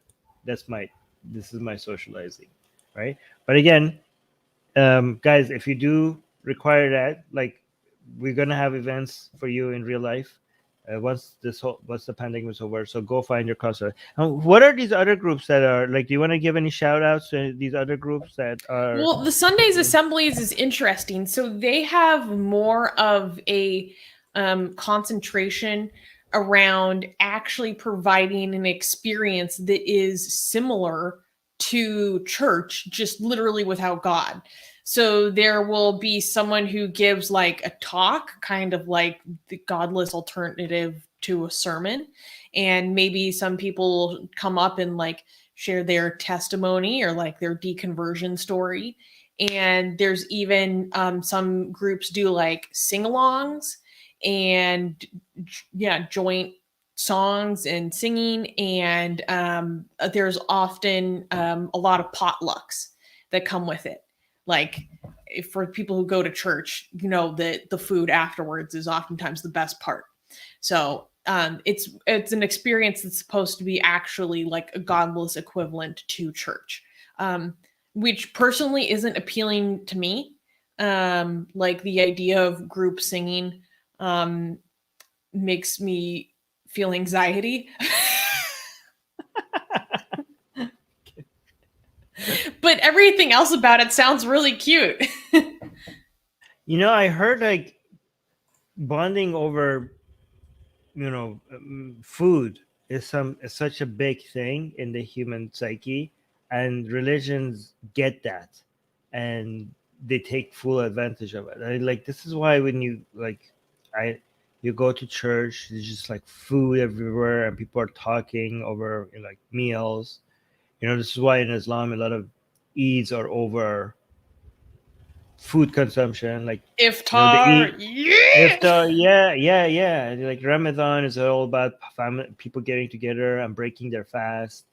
Eid is about, they all have their own theme of food. Like people, like when they're eating, their mind is like happy, and now you're like, or also Thanksgiving. You know what I mean? Like stuff like that. You're actually, that's actually, people don't like each other over Thanksgiving, so I don't know what's happening there. But I mean, people usually, don't necessarily like each other at church either. Woo! I know, but That's where all the community drama goes down. true, but it's not because of the food. Like when you're eating and with other people, you're getting the sense of pleasure, and then you get, it's like kind of a Pavlovian thing, and then you're also communicating with people. So that experience is associated with all the smell and the food and the drinks, and all that creates an atmosphere where makes it easier for people to bond with each other. So I mean, I think we should like learn from that. We should like, we should take Well, advantage of that form of it's community building. interesting. So, someone who was profiled in the this news item by Religion News Service basically said that the spirit behind Sunday assemblies is recognizing that what makes religious events successful is more the like organized part and less the religious part. So these organized religions, they have these events, but what makes it actually successful is the organization of the humans. And that's something I wanted to talk about actually. Like, I don't think a lot of people really appreciate how much work goes into building a community and keeping a community active and engaged. Just speaking from experience, like I had no idea how much work it took before I started doing what I do through Atheist Republic in this capacity. It's no small feat, let alone with a community that is specifically without a shared doctrine, specifically without dogma, specifically without any threat of hell or, reward of heaven, just doing it because you want to. And also throwing into the fact that most of the people in our communities or inclined towards our communities are skeptics and very critical by nature. It's tough. All right, I have to say, so I'm just going to rant here. One reason why I have an issue with just meeting people is because they often get around and meet over unhealthy food, okay, and drinking alcohol, right? Like, you don't, and if you can't be that person to just be like, hey guys, can the food choices, you just like you're anti-fun. Like if you're not, you're gonna be, you're that guy you must be fun at parties kind of guy, you know what I mean? Like That it's is just so literally hard. you, though. Yeah, but that's why I just don't want to get involved, right? Like, like people get together and they're having cupcakes and fries and alcohol, and I'm like, yeah, I don't. I want to, even if I decide, like, I'm an introvert, and now even if I could get over the fact that, like, fine, let's meet other people, and like that comes at the cost of like poisoning my body for half a day. I'm like, what? It's not worth it. I just socialize with people over online, and I have my very healthy food right next to me, and I'm enjoying it. So, it's, I don't have to like be forced, be intimidated. Like, imagine if you go to these places and everybody's like eating cake and fries and drinking, and you're like, no thanks, and like, no, I'm okay, and then the third time, no, it's okay, I'm good. Like, you're just like, look at this guy, look at everybody else having fun, and this guy is just like being such a, and then they ask you why, and then you have to, like, if you explain to them why, they'd be like, oh my god, so, like, you're constantly being made to look like you're like the weirdo here, and you're like, okay, I'm sorry, I'm the weirdo here because I'm not poisoning my body with all this crap. I'm sorry, yeah, I'm the weirdo. Like, if I'm not, like, then I don't want to participate in that. I don't want to be participate in all these people. Like, you ask, like, oh wow, you're lecturing us about health.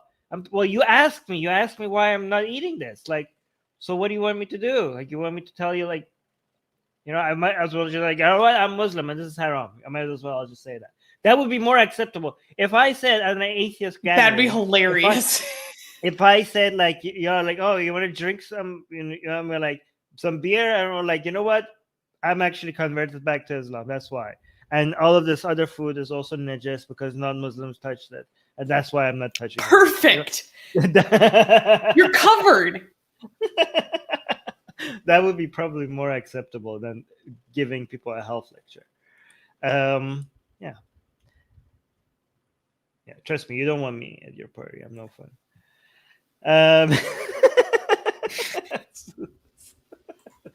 The whole time we're like, Susie, when can we leave? All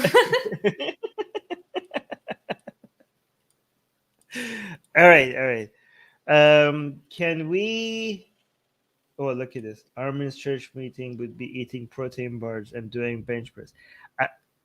Adrian, I'm actually so bad. Protein bars are filled with sugar.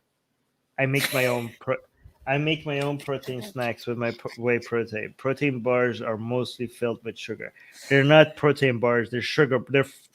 They're fat and sugar bars with a side of protein, and they dare call themselves protein bars. So even that doesn't. Yeah. Anyways. Okay. All right. Are you starting to get the picture, guys? Are you starting to get the picture? Armin, Jesus. Yeah, maybe. Okay. Can we clap for the next news? Actually, if someone says you can just like, if trying to get you eat food, you can be like, I'm fasting right now. No, but I'm anti-fasting now as well. I used to do like fasts. And and you don't lie to people either. Yeah. Shoot. Okay. Somebody's saying, Armin, if you're into health, maybe veganism is your thing. Actually, no, veganism is not the healthy option. I accept vegans' arguments for morality reasons, but definitely not for health reasons. It is definitely less healthy to be vegan. Okay, can we clap for the next news? Yes. Next news. American pastor claims Jesus will return faster. Whoa. Oh my gosh, what just happened? I think he just closed the wrong tab. Okay, I'm going to continue. Oh.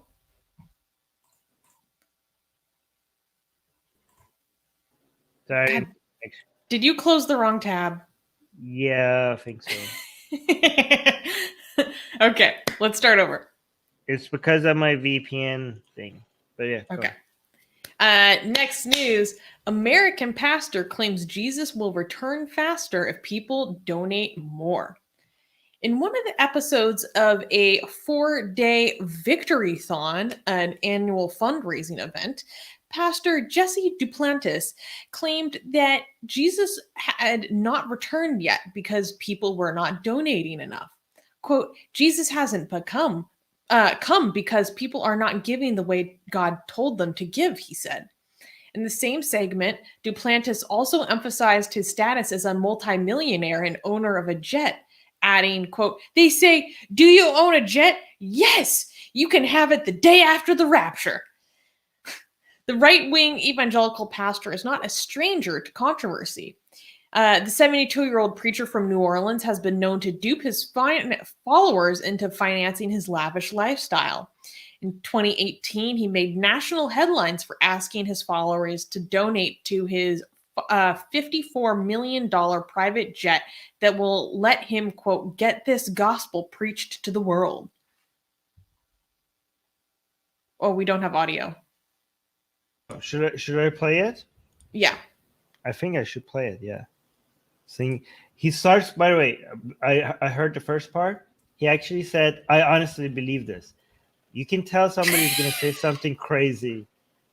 You can tell somebody's about to drop some insane crap when they say, "I honestly believe this." But okay, let's hear him out. That's very true. We don't have audio. Well, it's because of Twitter here. Did you share the tab the right way? Yes, I did. It was here. Okay. Hold on, 1 second. 3, 2. I honestly believe this, that the reason why Jesus hadn't come is because people are not giving the way God told them to give. You see what I'm saying? Wow. I mean, when you understand it, you can speed up the time. I was on television. He said, "I heard you was a millionaire." I said, "That's not right. That's not true." He said, "Yes, it is." I said, "No, it's not. Multi. Now add that to it and you'll be all right." Oh, he couldn't handle that. He like to have had a fit. And I said, "You mess with me, I'll buy this station and I'll fire you." Yeah. Oh, he didn't like that, did he? That was a little fleshy, but it felt good. Yeah. Just did. I'm not saying wrong. So I realized that I will not move people emotionally to give. Right. No. I'm going to have people move according to the word of God. What is God saying to you? And I really believe this. If people would call this number and put this victory all over the world on every available voice, every available outlet, God, the Father, he would say, "Jesus, go get them." Yeah. Because you see, he wants to see us as much as we want to see him. You see what I'm saying? And so what has hindered all these things is it's because people are not doing in the financial realm, because we live in an economic world, what God's called them to do. He's called us to do that. So I don't have a problem with giving. I don't have a problem with receiving. It doesn't make any difference, because I just made up my mind. I want Jesus to come. Now, they said, "Do you own a jet?" Yes. You can have it the day after the rapture. It's yours. Because Jesse is going to heaven. All right, help me out here. What seems to be the argument here? I really don't get it. It doesn't make any sense. Like, biblically, he didn't provide any corroboration. He was just like, "You're not giving the way God wants you to give, and we have to give, and this is an economic world, so that means you have to, give of your finances, and if we gave enough," this is my favorite. Jesus would say to God, "Go get him," or no, God would say to Jesus, "Go get him." Go get him, Jesus. Go rapture those souls. Go get him. Okay, but how would that, I'm trying to put my Christian mindset on, okay? Why would Jesus be like, okay, people are giving money to this guy, and that's why I should go, how, this is not even Christianity. Can somebody, this, by the way, guys, you have to understand, these arguments are working on people. That's why this guy is a multimillionaire, right? So you can't just be like, "Oh, well, that's dumb. Nobody's going to buy that."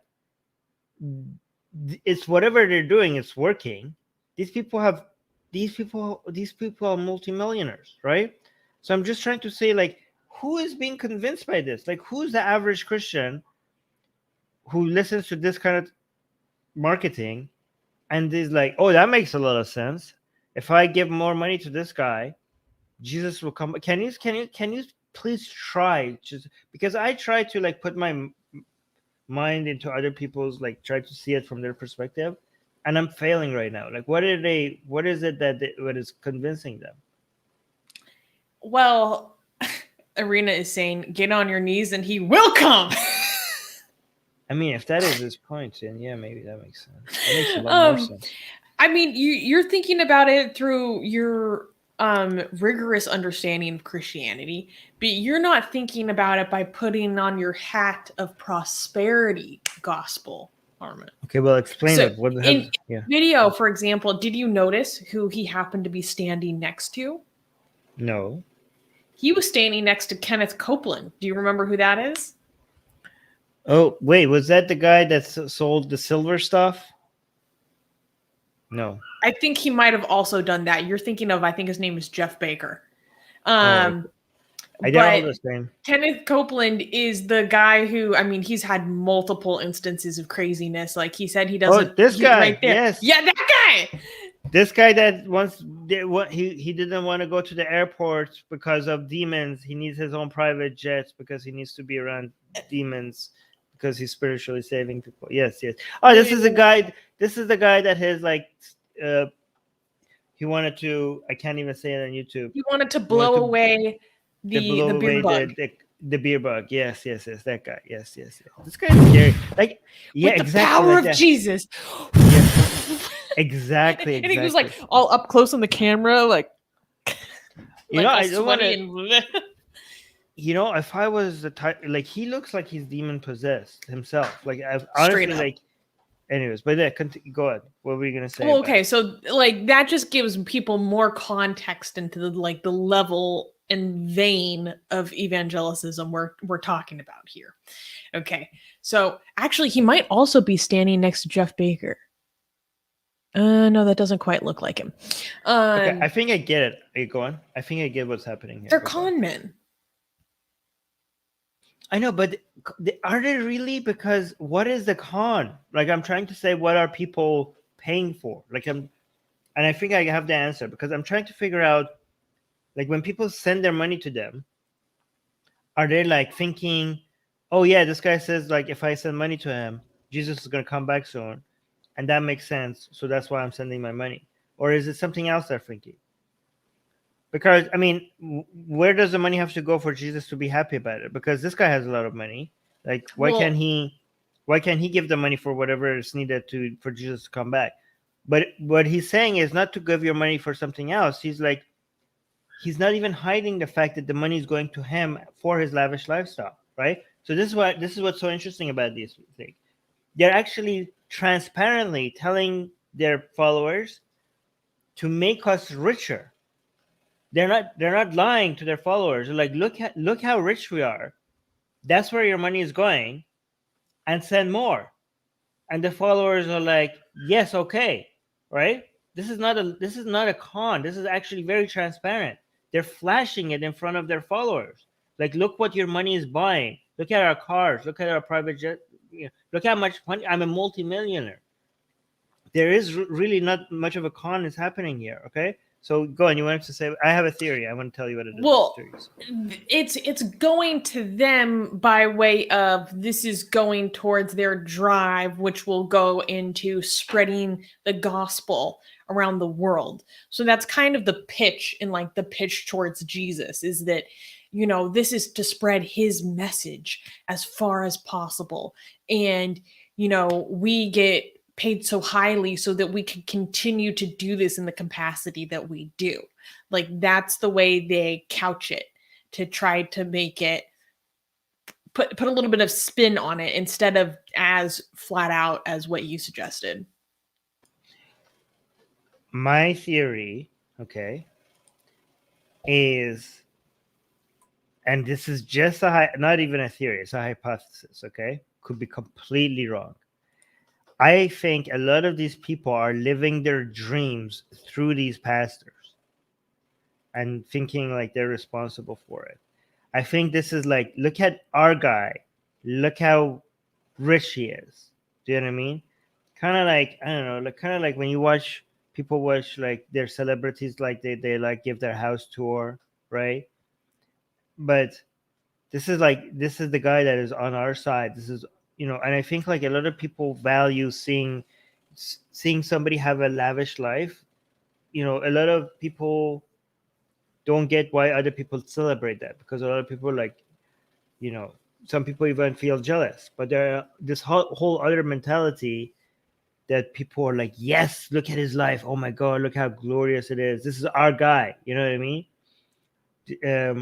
I don't know. I guess it's similar to like some people's like having celebrities and watching them wear clothes that they could never afford in 100 lifetimes, but they're just enjoying their guy living that life. You know what I mean? I think it might be the same thing with these prosperity pastors. Like you just think like, it feels like, God is on this our side. If our guy is this, he must be doing something right, and I'm also participating in making him this great. Like, oh, look at somebody living such an amazing life, and I also feel partly responsible for the way he's living. You just feel like your team is winning if your leader is living that kind of a life. That's my guess. What do you think? I think that's a pretty good interpretation of what's going on. Andrew is saying, yes, Armin, many people want to back winners. Very Right. true. I think that's a very good way to kind of conceptualize what's really going on here. Because it's often really hard for me to understand. Yeah, I mean, actually, this has been going on forever, right? Like the whole idea, like let's say, for example, 500 years ago, you're a peasant, and you go to for the first time, you're witnessing the Vatican, right? And you just see that giant dome, and you see the Pope coming out with his like these clothes that you didn't even know that is humanly possible to make. And you're like, these people must be godly. And you have like, you go to this, you're a peasant, and you have no money saved, and all your money saved is what you have in your hand, and you just like look at this rich institution, and you give them all the saving that you have, like, because like you don't think like, even like then you don't think like, why am I doing this? They seem to be rich, I seem to be poor, and I'm giving whatever I have to them as a donation. You think like, these people be glorious, I'm going to give them my money. That's what you think. I mean, that's the whole purpose. Isn't that the whole point of making the pyramids? To be like, look what we can build. God must be on our side. We must be divine. We must be divine if we could build such giant buildings. Like, and if you're an Egyptian and you've never been to the capital, and the first time you see a pyramid, I'm like, these pharaohs be gods. They cannot not be gods. I mean, look at that. Like, humans cannot build stuff like this, right? That's what you think, right? So I think this is like, this methodology is like as old as time. All right, let's go to the next news. All right, can we clap for the next news? Yes. Next news. Next news. First openly gay pastor installed at the First Baptist Church of Madison, Wisconsin. On September 19th, the First Baptist Church of Madison, Wisconsin announced the welcoming of its first openly gay pastor. Reverend Tim Schaefer expressed his joy during his installation service, calling it incredibly moving. Schaefer served at the church in Madison for 10 months before his formal introduction. The church's website voices support for progressive policies, notably citing their support for the civil rights movement and accepting Japanese congregants during World War II. Reverend Tim Schaefer's father, Reverend Frank Schaefer, was present and provided a sermon for the installation. Interestingly enough, his father, Reverend Frank Schaefer, was temporarily deposed from the United Methodist Church for performing same-sex marriages, including the marriage of his son.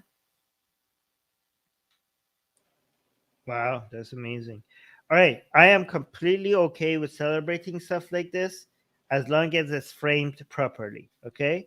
And the framing of it, the way that I want to celebrate these, is not saying like, oh, look, religion is getting better.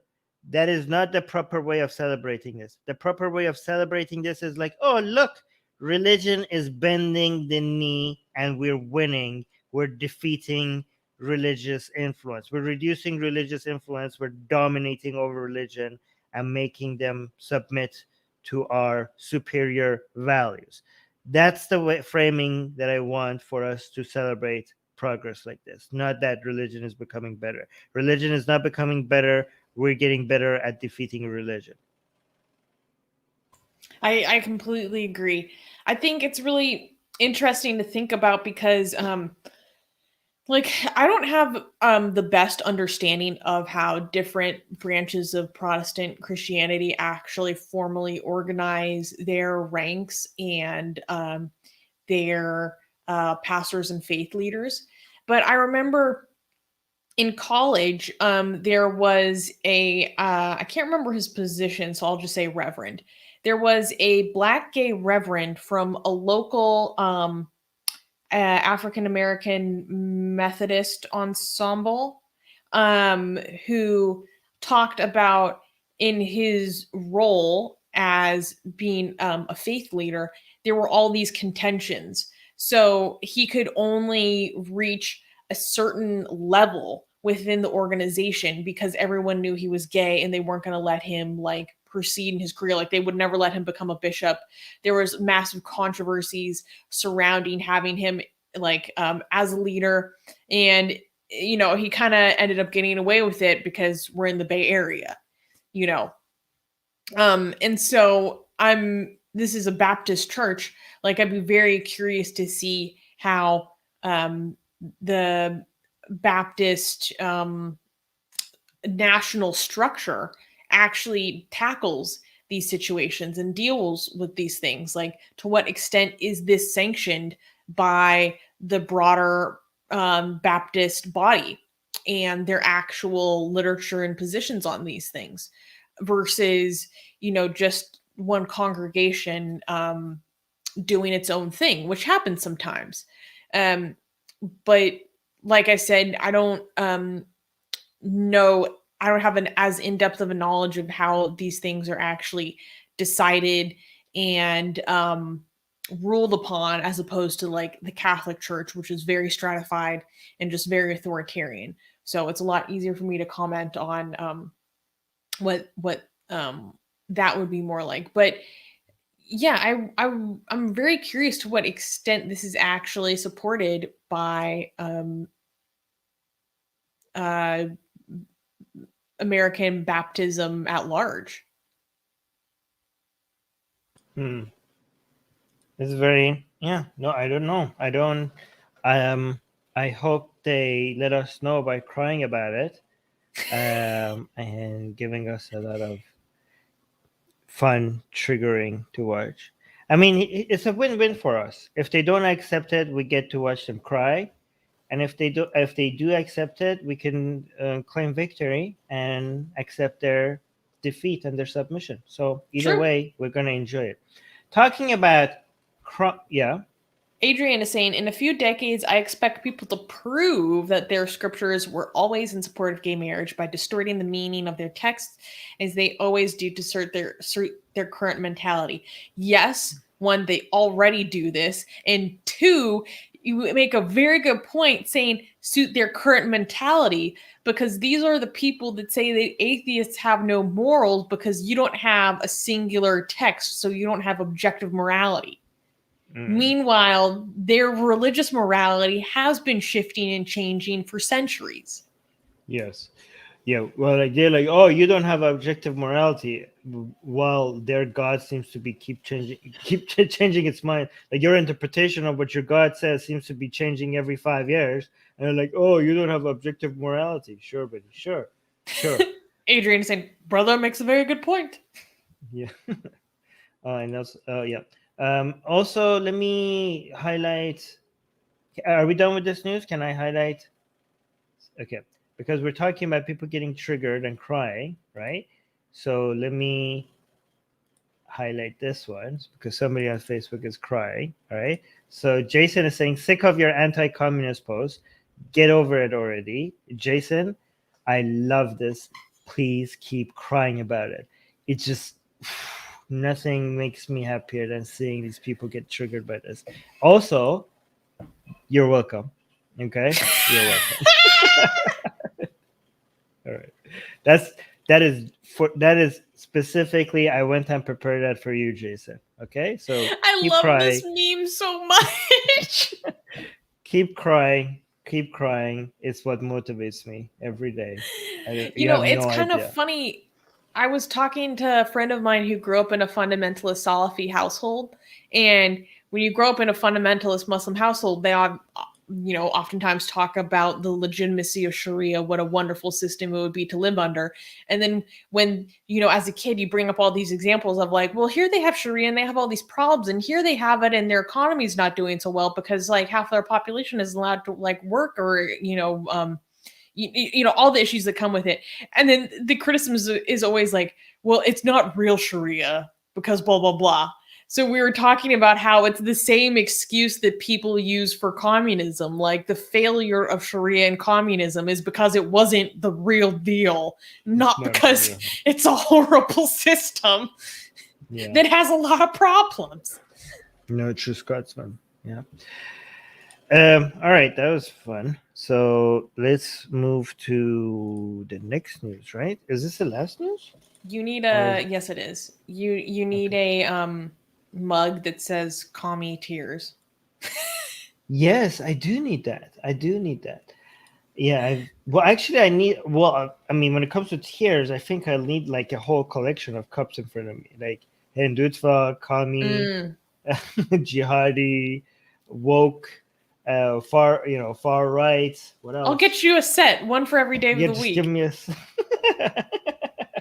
No, I need a cup that says like tears of, and then it has like a whole list, and it's like. And then you can check off which one it is. Yeah, you can check off. Yes, exactly. All right. So, wait, hold on. Let me get the next.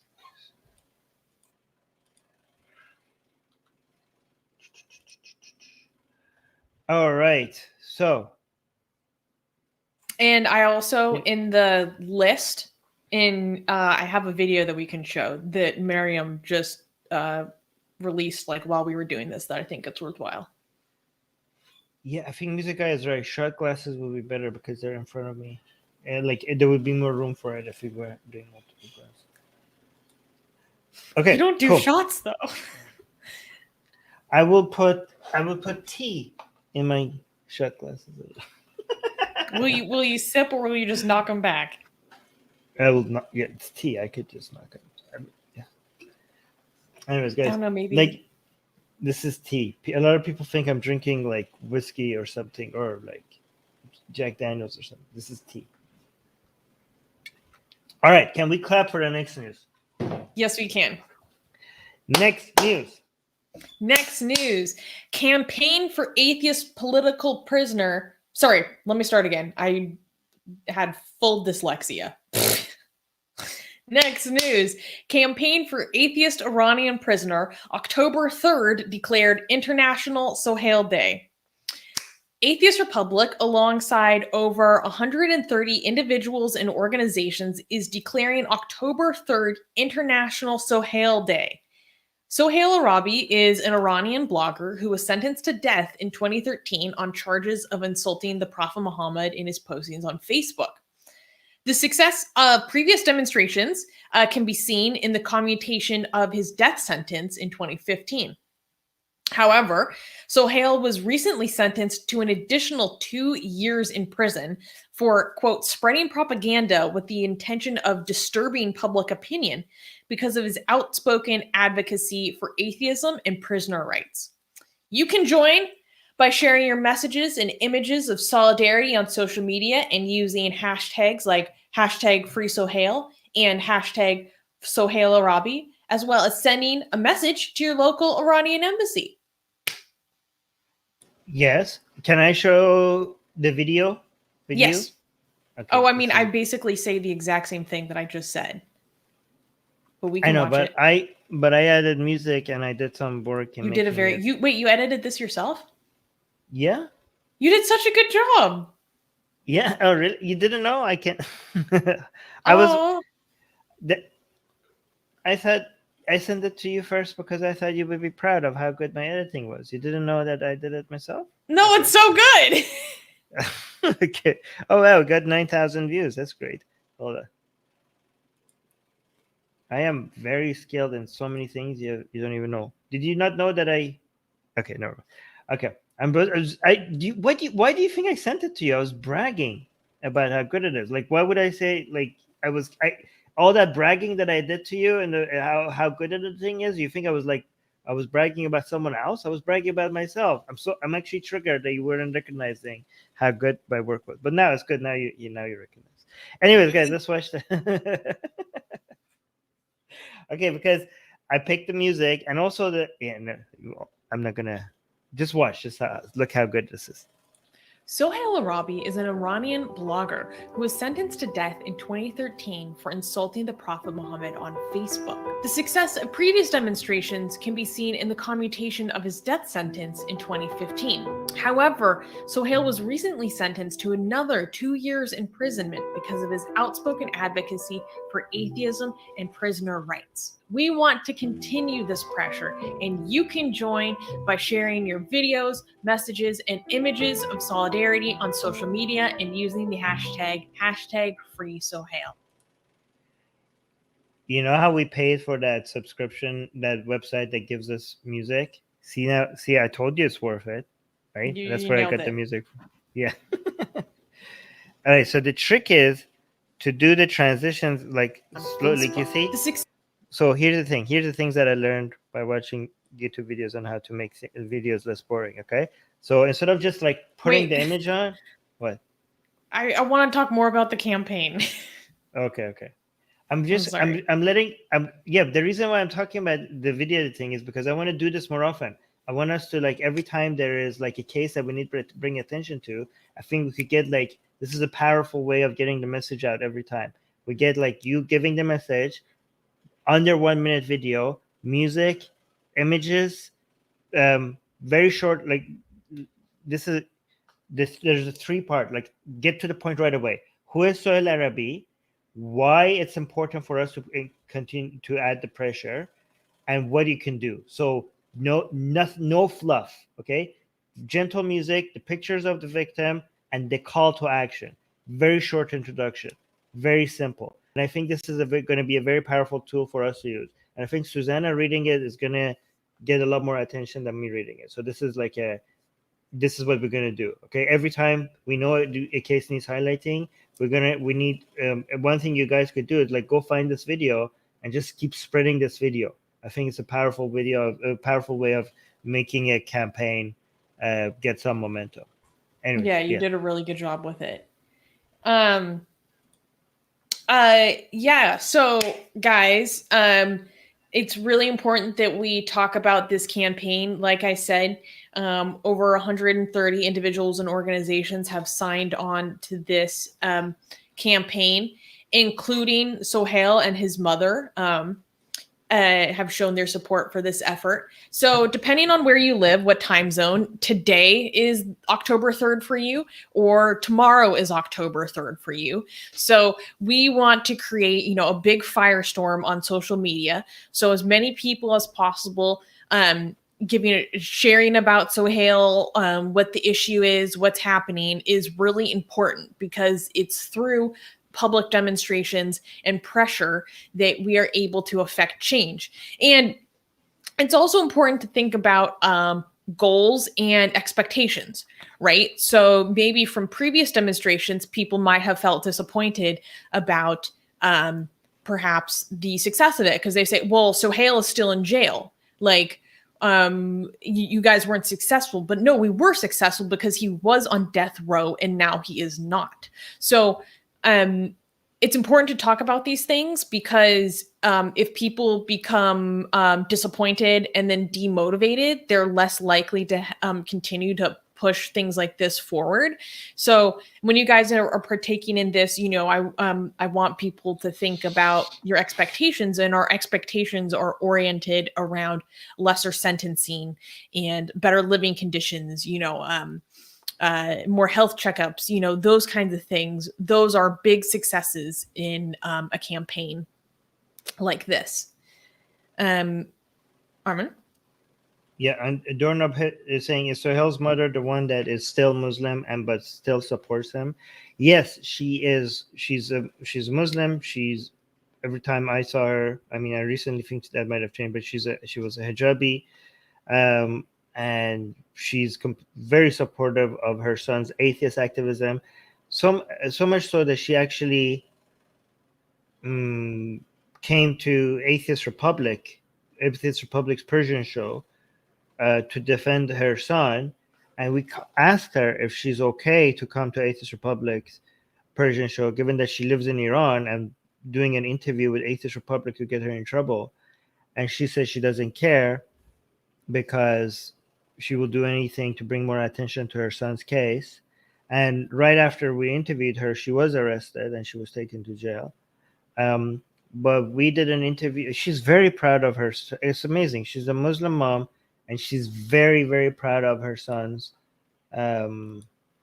activism, and she's so proud that he's so passionate about his beliefs that he's not willing to sacrifice any of his principles. Like even him in jail, he's doing his activism. He stands by his atheism, and he also stands by prisoner. Like he spends his time in prison defending other prisoners' prison rights and doing advocacy for them. It's amazing, and the mom is not backing down. Her son is not backing down, and even though they both are going to jail for it, it's unbelievable. Yeah. We actually did interview her. When we interviewed her mom, we actually did put subtitles in English about her interview. Actually, here's her mom. Thank you, sis. Hold on. I think it's going to be in Persian, right? Yeah. Can you translate? Okay. Let me try. So this is Sohail Arabi's mother. She's saying hi. Hello to all of you. She's saying my name is Farangiz Mazlum. Oh, wow. Mazlum means, her name is Mazlum, and Mazlum I think means somebody who's been wronged, and that's her name. Okay. She's saying I'm Sohail Arabi's mother. Oh, an atheist anarchist prisoner. So Sohail Arabi is anarchist and atheist, and she's like, look, she's like full line. She lives in Iran, and she's hijabi, and she's saying my son is an anarchist atheist prisoner. خواستم بدیم وسیله به وسیله این کلیپ برای روز 3 اکتبر 11 I wanted to use this video so that for October 3rd مهر هم از رفقای عزیز آتئیست و آنارشیستمون تشکر کنم به خاطر to thank both our atheist and anarchist friends. So she's thanking both the anarchists who are supporting Sohail and the atheists who are supporting Sohail. اینکه این روز رو به نام سهیل نامگذاری کردن. And thanking them for naming this day, October 3rd, for Sohail. و از دوستان و کسایی که این ویدیو رو میبینم خواهش میکنم که از ما حمایت کنن، از سهیل حمایت کنن. And she's asking people to support Sohail.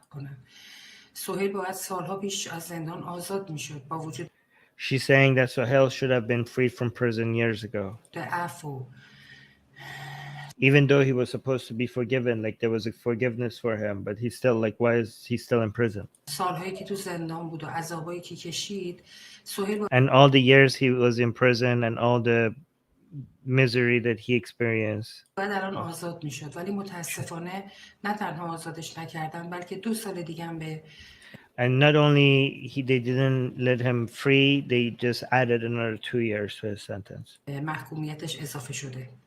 من ممنونم از حمایتاتون و اینکه She said, I thank all your support. این روز رو به نام سهیل نامگذاری And I thank you that you named this day after Sohail.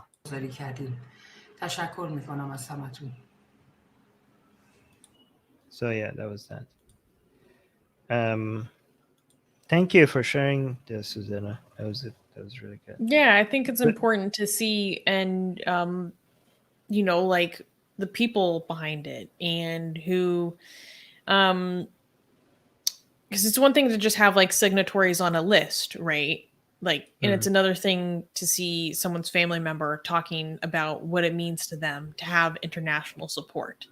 You know, there are a lot of prisoners, you know, political prisoners around the world that don't have any support or knowledge about them or outside people fighting for them. And so it's no small feat that there is international pressure and attention on Sohail's case. And he's been the treatment of severe torture in prison, numerous hunger strikes as he tried to fight for his own rights and also the rights of other prisoners. Like, I can't imagine like what kind of character he has to be in the position that he is in like Evin prison, one of the most notorious prisons in the world for just horrific abuse and torture, and still fighting for others outside of himself, like even under the worst of conditions. Like, I'm still going to raise attention to like what other people are facing here, like, and still in his correspondence, you know, still signing his name like Sohail Arabi atheist, you know, at the end, like just to stick it to like, you know, the prison mullahs. Like, that's insane. I'll probably never be that brave. I'll never be that brave. And actually, a lot of people probably don't know this, but Sohail Arabi is actually why I started my atheist activism. When I first learned about the case of Sohail, this was like the first time I was ever really aware or learned about the fact that people are criminalized for blasphemy. People are criminalized and executed for apostasy. Like, learning about his case was opened up a whole new world for me of learning about how deep this issue is and how it affects millions of people. So in a lot of ways, like, I have a lot of what I do now, like, I have to thank him for it. And I'm really encouraged to see so many people rallying behind this cause. Liberal Hindu is saying, is she still a Muslim or not? Yes, she's definitely a Muslim, but she's very supportive of her son's atheist activism. Sus, I really hope Sohail Arabi one day gets to hear you say all of that, like himself, that he inspired you. I think he's the type of person that would enjoy hearing that. So I hope we'll find a way for him to. Maybe we should clip that part up what you just said, and maybe like find a way to send that to him. I would like that. Aww. What's another thing? Also, shouts out to everyone who's a part of the Atheist Republic Persian channel community. I know there's been a huge push in the Farsi-speaking community of Atheist Republic to get behind this campaign and bring a lot of attention to it in the Farsi-speaking community. And that really needs to be emphasized because that's a lot of who can be most effective and mobilized in this sort of campaign. So thank you to everyone over there. And a special thanks also to Mariam Namazi and Milad and Babak and everybody else at the Council of Ex-Muslims who's been working on this as well. It was also Mariam Namazi who made a lot of these suggestions, and we're following her lead. So special thanks to her as well. I mean, maybe she wouldn't like to have it described like that. Maybe she gets angry with me if I say. Maybe she'd be like, no, it was everyone's decision. So okay, so Puyo was also saying at one point he was even being, but anyways, I just want to even mention that Mariam is somebody that more people need to know. Okay, Mariam Namazi is for the reason why a lot of these things happen. Maybe she doesn't want all that focus on her, but that is the case. Okay, Puya saying it's like a historical fact that she pushed the ex-Muslim movement to be what it is today. Yes, she is. Not singularly, but a major force. Yes, Puya is saying, at one point, Sohail was even refused medical attention for a severe injury to one of his testicles. Yes, this is true. There's been a long history of him being refused proper medical care to many of injuries he's received through torture. The injury he received because in prison he was being beaten up. And then he needed hospitalization and he was denied hospitalization because of that injury. So he's not just in jail, he's also being abused. Is there a way to we could end this on something less dark? No? Yes, we can end it on a positive note by saying that you guys can help join and participate in this. We rely on people like you, everyone, to make these initiatives successful, right? So if you want to hear something more positive about it, you can actually contribute to helping to make sure that this is the case. Like I said, by sharing images, your messages of support, solidarity online, using the hashtags for the campaign. If you want to learn more about the campaign, you can find the link in the description for the full write-up by the Councils of Ex-Muslim Britain, and learn more about other ways you can get involved. And if you're feeling particularly helpful, you can even write to your local or nearest Iranian embassy or consulate.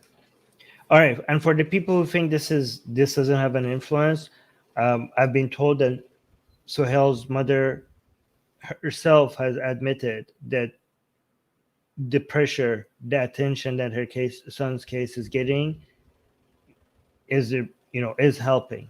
Okay, like less people die when it's not like one-on-one. It's not like it always work, right? But when these governments, when the cases of the people who might get executed or tortured, when it gets international attention, there is pressure on the authorities to reduce the abuse, okay, like because of the international attention the case is getting. So it's not like, oh, it's hashtag activism, it's just like people tweeting and thinking that they're making a difference. It has been confirmed that more people sharing this and more people talking about this does actually have an influence. So this is not something we're making up.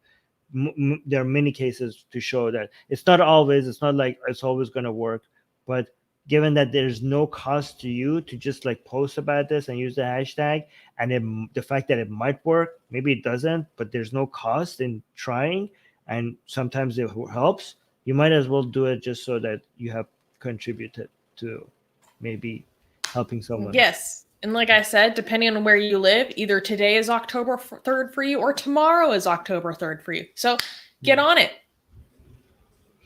Yeah, please. And also like this video so feed the algorithm gods and make them help our channel grow.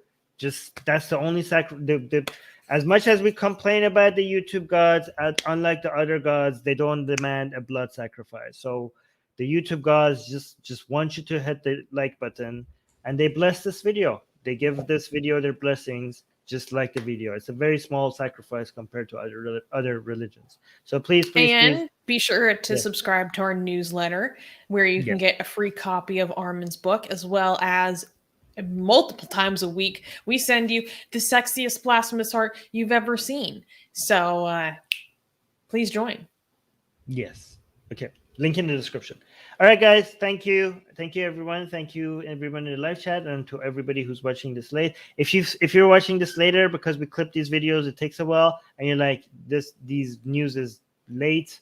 Well, that's because it takes us a while to cut them. Okay, so don't stop complaining. Okay, no, actually, do complain. Complain in the comment section. It feeds the algorithm. Tell us why you hate us. Tell us everything you don't like about the video. Tell us in the comment section. Thank you very much. All right, bye, guys. Bye.